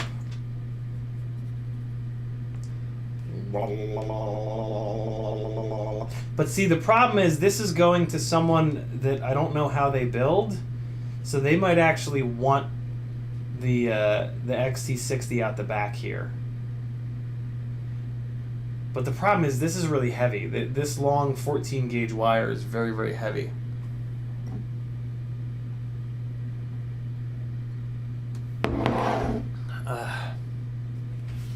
BlitzFPV says, have you ever seen a video feed that is crisp 60 frames per second? I haven't. It wasn't mine. I won it. How is it the camera latency or what? So I don't think the screens in our goggles can do 60 frames per second. So even if the camera is 60 FPS, I don't think that's really going to do us any good, because the goggles are just going to drop every other frame. Yeah, I don't know. Jackalope says don't resolder at all. No, I'm not. I'm trying to figure out if I'm going to basically, the decision I'm making is, do I resolder the battery connector, or do I resolder all the motors? And the motor wires are kind of fine. So yeah, I don't know. I don't know.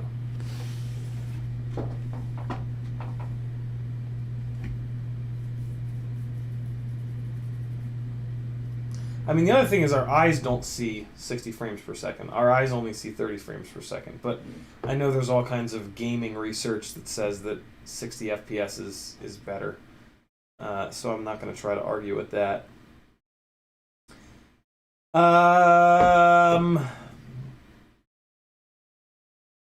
So the other thing that I'm kind of questioning is like the angle that these motor wires kind of come down.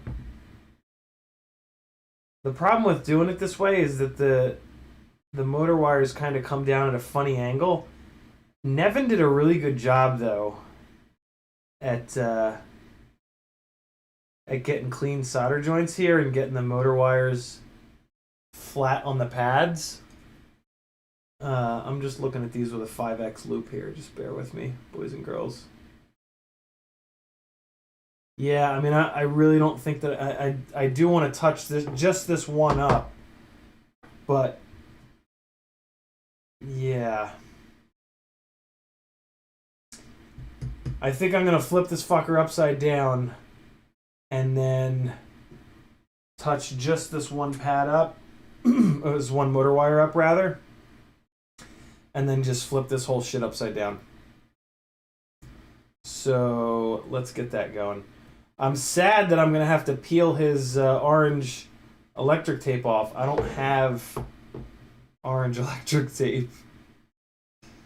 I wonder if I can kind of salvage... Wait a second. No, I don't have orange electric tape. I mean, the other alternative is I resolder all these guys and cut them down and strip them and tin them.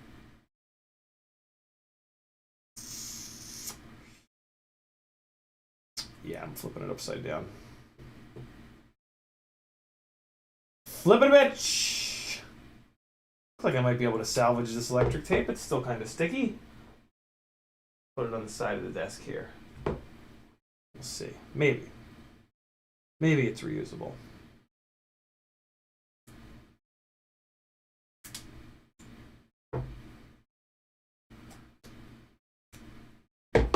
Alright. There's 2. Here comes 3. Soldering iron is coming up to temperature.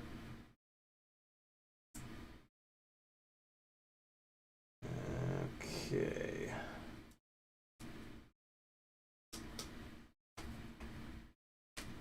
Alright. I'm shocked that none of these have stuck to themselves yet. That's always what happens to me when I try to remove any kind of tape and reuse it.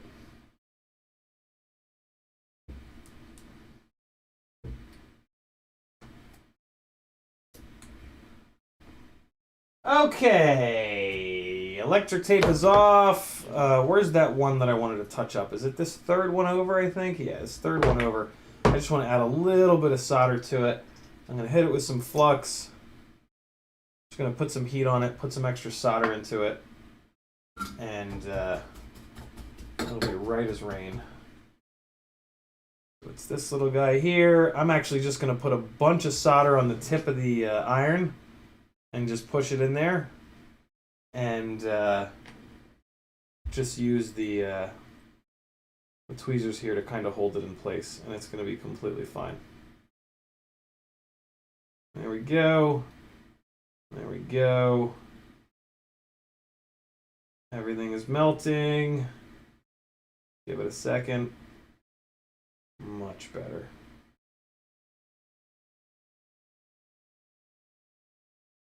Give it one more second here. Now we're talking. And I'm just going to use the cutters to snip the little Hershey Kiss off that kind of tried to come with it. Okay, so that is now good to go. Let me just take a quick look at it.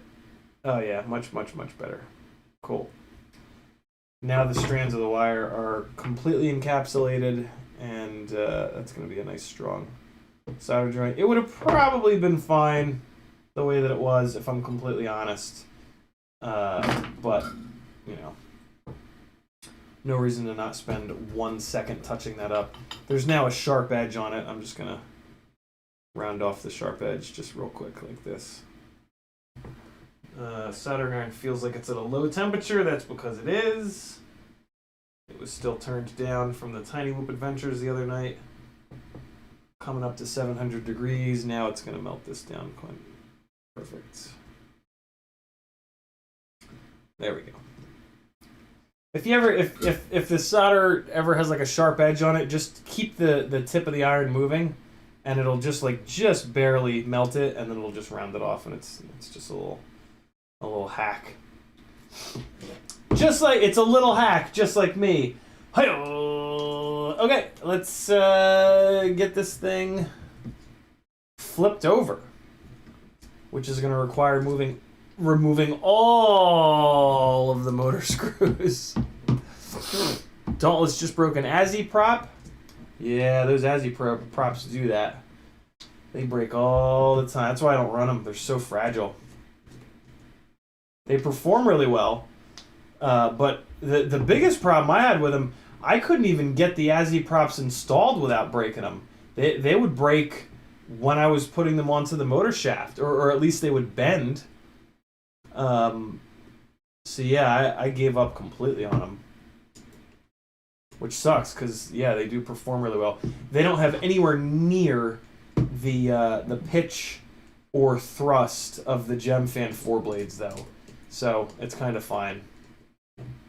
On Tiny Whoops, the biggest problem is a lack of thrust, so using the most thrusty propellers is kind of the cheat code to getting Tiny Whoops to perform really well.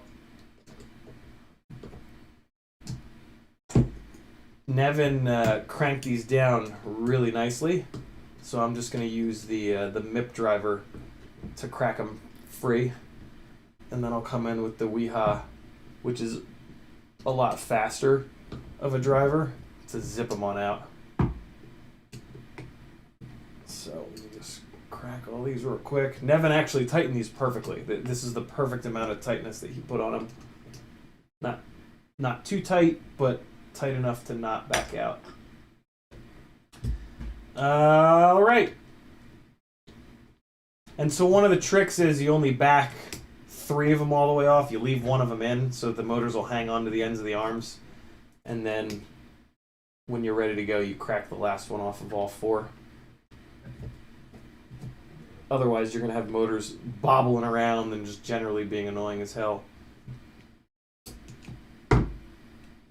That one's already done. This one. We got nuts sticking to motor bells. Get these out of the way.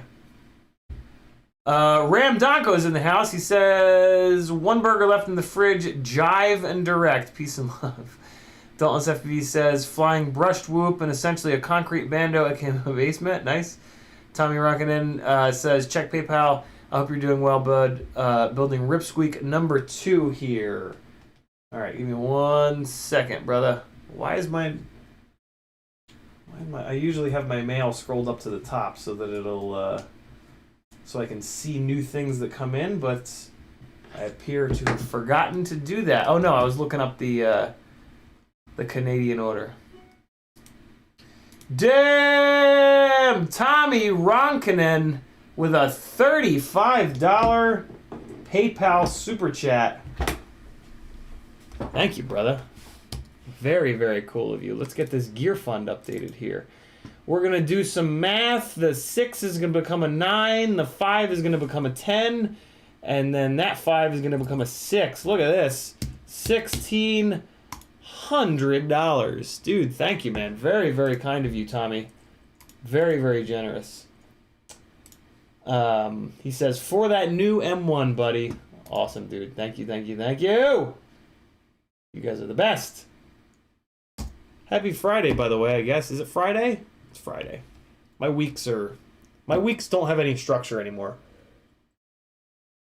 Which is one of the reasons that I'm doing this, to get myself a little bit more scheduled. Because having a non-structured week is, it's interesting. It's like, it's kind of a nightmare, but not really. But it's interesting. I don't know.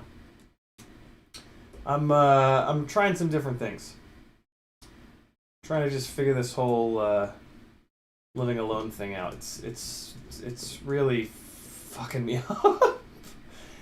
I never liked living alone in my 20s, and in fact I kind of fucking hated it. And I worked really hard in my relationship and in the marriage so that I would never have to live alone again, among other things. And yeah, it just unfortunately wasn't enough. But that's life sometimes, man. Sometimes it kicks you in the nuts. Sometimes it gives you an opportunity to meet really cool new people. Sometimes it does a little bit of both. But you just got to stick with it, man. I just got to keep going. I know what I need to do. I just need to wake up every day and do it. And it's been working so far. I'm cautiously optimistic about the future, which is a good place to be. It's a good headspace for me personally to kind of be in. The alternative is no good. Okay, so we got this thing flipped upside down, and I'm gonna run this little guy up here because I need to get it out of the way, and then we're gonna drop this little fella down here. All right, cool. So now the question is, are those? Nope, those not. So I need more spacers to get this thing up high enough. Ah! Woo! Okay, so now the spacer game begins. Question number 1: is 2 extra millimeters enough? I'll bet you it is, but I've been wrong before. Let's find out. I've got red and purple.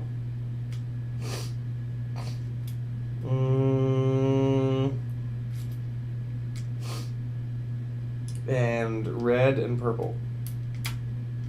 Let's go purple.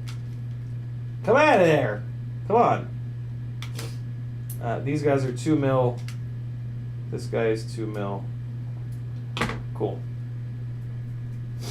So we got a red 2 mil here. This is going to be my little, it'll be like my little signature on this rig, is that there'll be some red and purple spacers on it. And then the orange electric tape, which it looks like I'll be able to salvage, which is kind of cool. Okay. What are these? 15s? Where did these come from? Where'd that come from? What? How'd you get in there?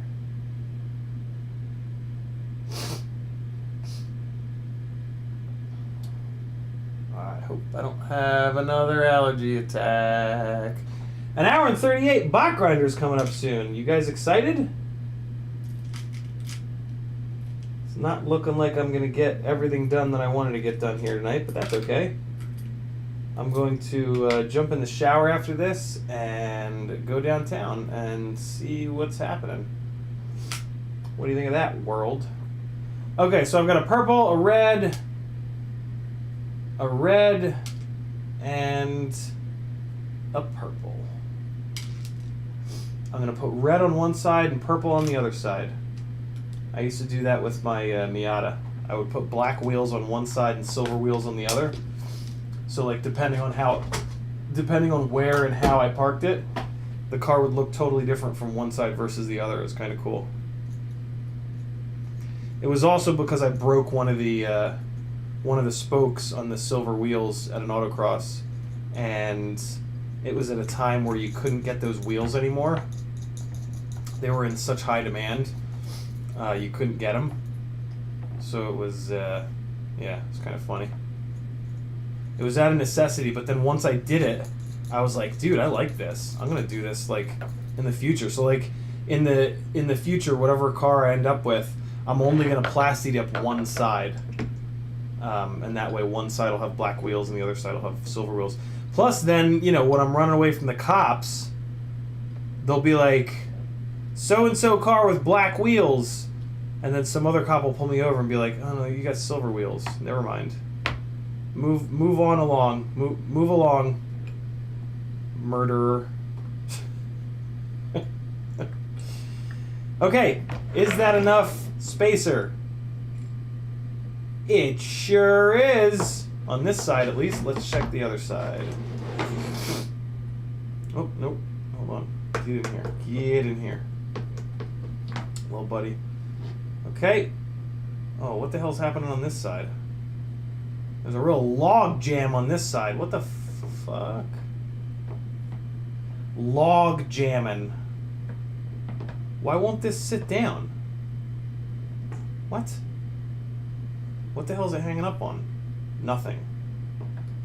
What? No, it's hanging up on... What are you hanging up on? That was weird. What was that about? Yeah, this is enough spacer. Amazing. Okay, so the only thing I want to check now is that these are routed properly. So the motor kind of wants to be upside down at this point, but not really. It's going to be totally fine because we can put a little twist in them right here. But I do want to make sure that the motor wires aren't kind of like basically binding up under there.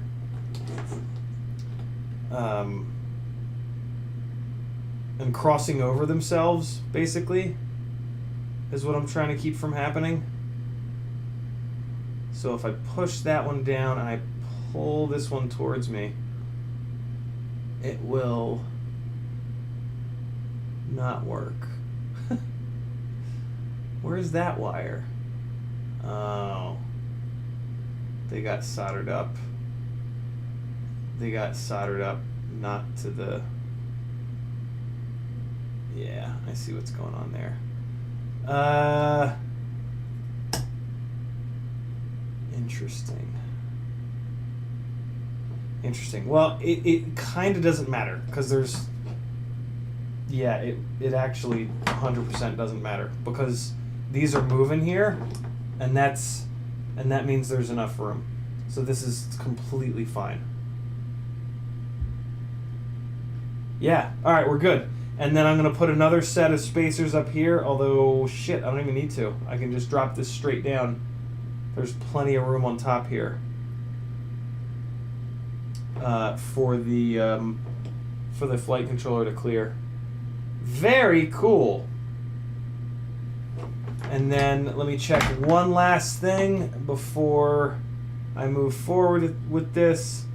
Let me put one of these little nuts on and crank it down into the nylock and make sure that that's not going to over tighten this stack. So we're into the nylock and that's perfect. All right, we're good to go. Sweet.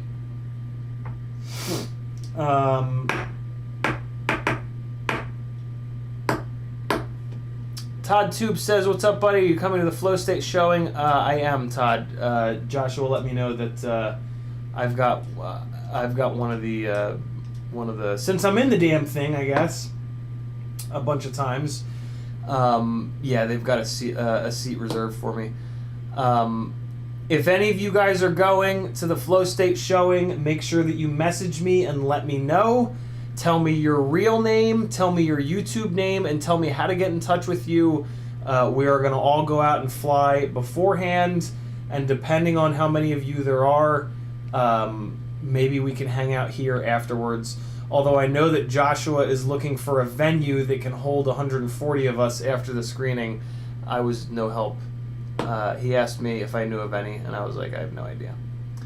Dauntless says, just moving to your parents. I can't. They're too old, and they're in New Jersey. Lego Blade says, good for you. Ramdonko says, P.S. Beta FPV 1404 appear notchy, very, not that I've powered them up yet. Harry's frowning. Yeah, all of the Beta FPV motors are ultra notchy. I've tested so many Beta FPV motors, and they're all just outrageously notchy.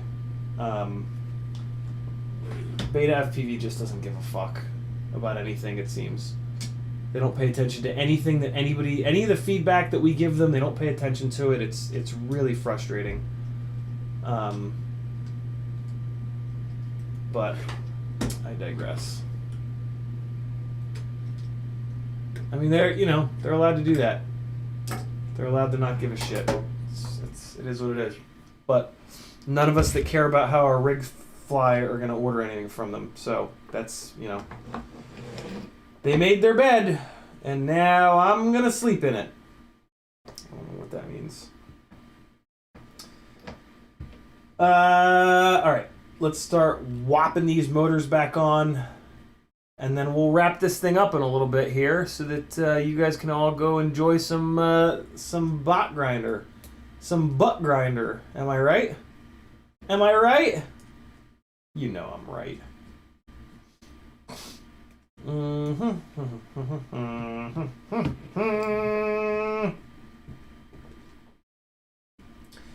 Oh, balls. I didn't well, it's fine. I'm gonna leave the battery lead, because I know a good amount of people run them at the back like this. So I'll leave it like this, and then if the person that gets it wants to move it, they can. That's fine. I did want to remember to move it, but I forgot like a jackass. I also just noticed that I put this flight controller on here, front to back. So I'm going to fix that real quick. Alright, good. Because I want to make sure that this guy is long enough to plug in. Pins are on the top, so we're going to rotate this around. Yeah, tons of room. Tons of room. Great. Okay. Motor screwing continues. Know what I'm saying? Sometimes you gotta screw those motors.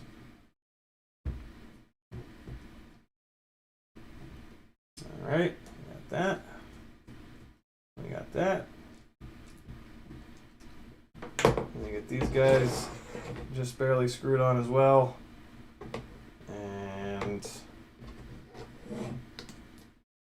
we'll be good. Throw the top plate on and wrap this up. Didn't really get to the Prototype 5 tonight. That is going to take some time, though. I have to strip that thing all the way apart and replace all of the press nuts. So, yeah, I had a feeling that we weren't going to be able to get to that tonight, but that's okay. That is okay.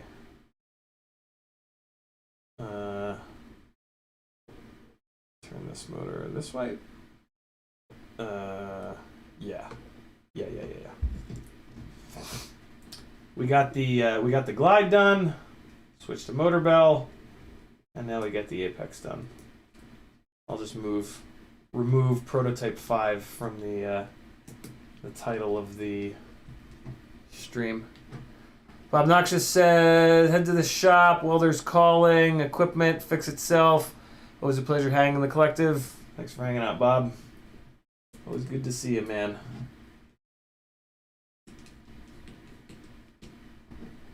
All right, I'm gonna give these a good crank here.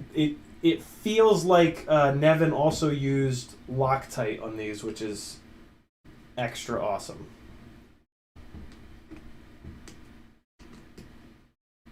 But I always like to make sure that I give them a good crank because the stators have a good amount of meat, so you can kind of crank these things down pretty good, which is important because they love to vibrate out. The ends of the arms have to deal with a ton of vibration. Ram Donko says, educational, entertaining, and not a twat. You're alright, Ciotти. I try, man. If nothing else in life, I just try to not be a twat.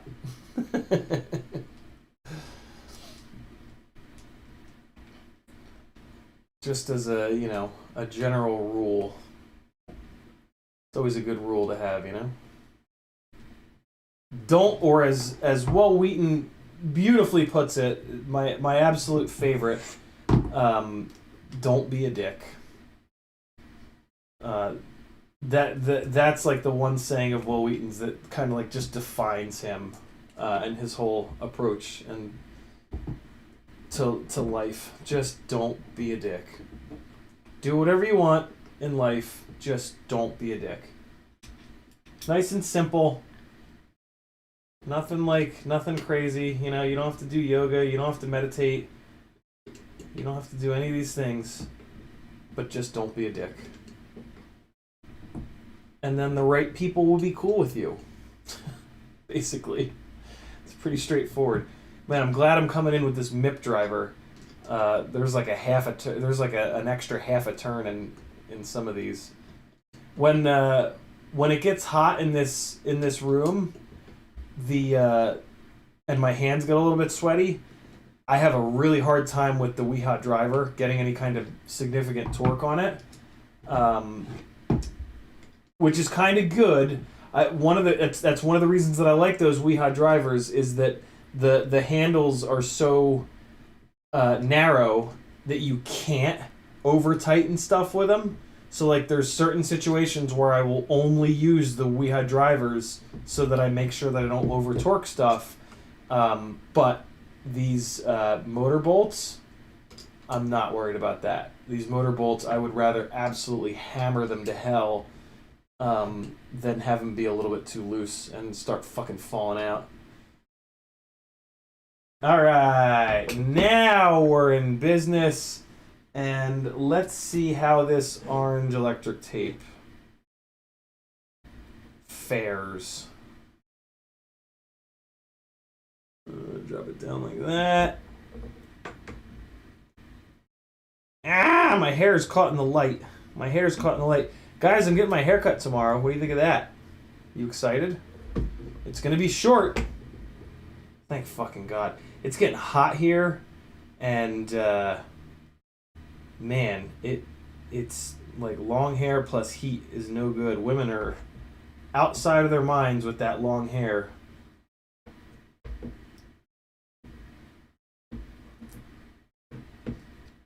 Okay. Cool! It looks like it's sticky. It looks to be sticking. I like that.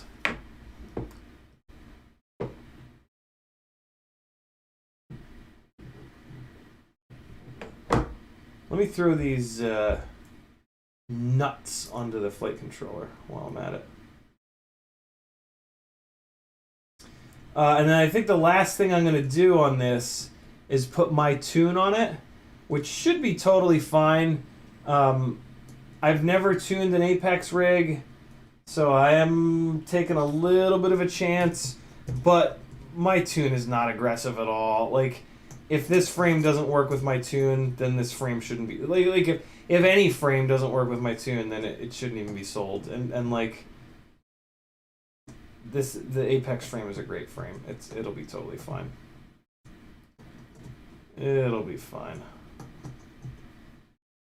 Let's check for clearance again.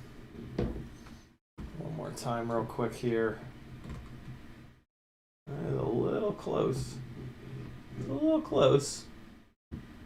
But it's got room. Oh yeah, it's totally got room. Yeah, good to go. Alright, motors are on. Flight controller nuts are on. This is good to go down here. Capacitor is safe. And let's do the rest of the electric tape, and then we'll throw the top plate on and be good to go. Flatten these motor wires out here. And come on. Get up out of there. There we go. Okay.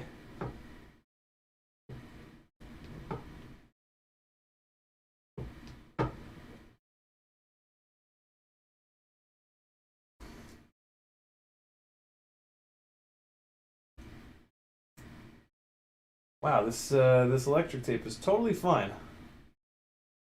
I would never have thought that I would have been able to reuse it and have it actually be this sticky. Alright, we got that. 2 more. And I can send you guys off to Doug Crasher's stream. Hour and 55. Look at this, man. Look at the perfect timing. God damn it, Larry. Man. It's almost like I've done this once or twice before. Ah, come on. Get out of here. Get out of here. Okay. There we go.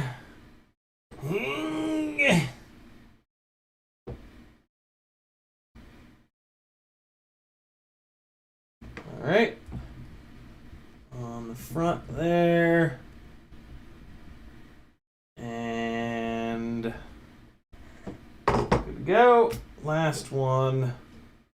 Motor wire is nice and flat. Stick this down. This piece of electric tape is a little bit longer, so I can be a little bit more slappy with it.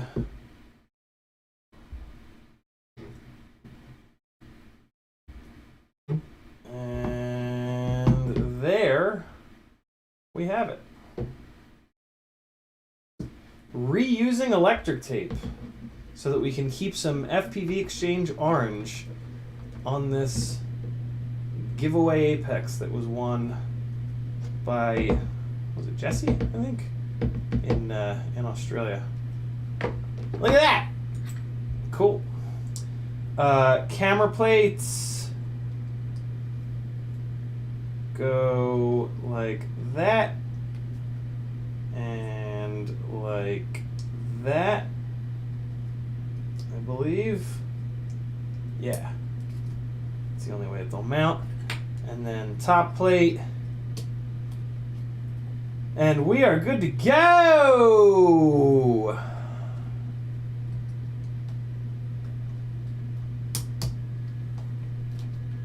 Sweet.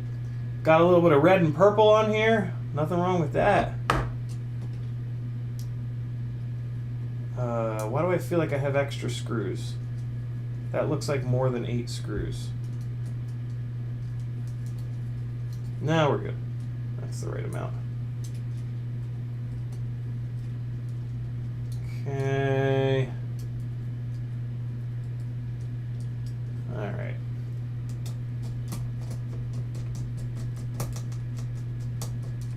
Screws are a little long too, but I mean, Impulse is leaning towards durability over lightweight with this frame, and so it kind of makes sense that they would include hardware that's a little long here. That's fine. It is a little bit heavier of a frame at 120 and change. Once you put all the plastic and shit on it, I think it's like 130, 140. But it's a really strong frame, so with strength comes weight. It's just the weight is a sign of durability, as we all know. Boris the Blade taught us well. There we go, people. FPV Exchange Apex, lovingly donated to the cause and given away by me in my birth month of April when I turned 40. So yeah, this is going to Australia. I'm excited to get it out the door. If I do a stream tomorrow, which I probably won't because I have a million things going on tomorrow, but if I do a stream tomorrow, we'll pull the Prototype 5 apart, and that's going to be a hell of a job, but it's got to get done. So we'll pull that thing apart, swap all the press nuts out, and get that thing out. And then I've got a glide that needs an ESC swap. I finally blew up one of the Acon 20x20 ESCs. So yeah, lots more work coming. We'll do it tomorrow and or Sunday. Boris the Blade is in the house. Ram Donko with the last comment of the night. He says, BQE Ripsqueak has been out of stock. Is that true for you in the US? Found one equivalent UK, but you can't find again at the moment. Yeah, I think it did go out of stock. A lot of people from the chat here have been buying Ripsqueak micros now that I've been posting pretty rad 4K footage from mine. Some of which I'll play for you right now. So yeah, here's why people keep buying the Ripsqueak micros, because you can get this kind of footage out of them. Thanks for hanging out. My name's Aaron Ciotti. This is my full-time job. If you'd like me to keep doing this full-time, I need your help. I need you to go over to CiottiFPV.com and just click some buttons. There's affiliate links. There's a Patreon page. The Patreon page is really, really, really important. That is what I live off of. So for $3 whole a month or more, if you have a couple dollars more and you want to get in on the giveaways, you can go over there. I guarantee you're going to get more than $3 a month worth of value out of my Patreon. Literally guarantee that. Especially if you get in on the giveaways. The guys that get, I swear to God, the people that do the giveaways get more free stuff in the giveaways than they pay. So head on over to CiottiFPV.com, join my Patreon, click some buttons, use the affiliate links, and yeah, I'll keep doing this every single day. It's crazy. Crazy life, man. Here comes some flying. I'm going to put on some copyright-free music. This is called Enemy from AGST. Hopefully this is a good battery. See you guys Sunday at 3 o'clock. Or maybe tomorrow. I double-clicked it. Nothing happened. There we go. Please, computer. Please. Please. Please. Please, computer. Please. There it is. See you guys.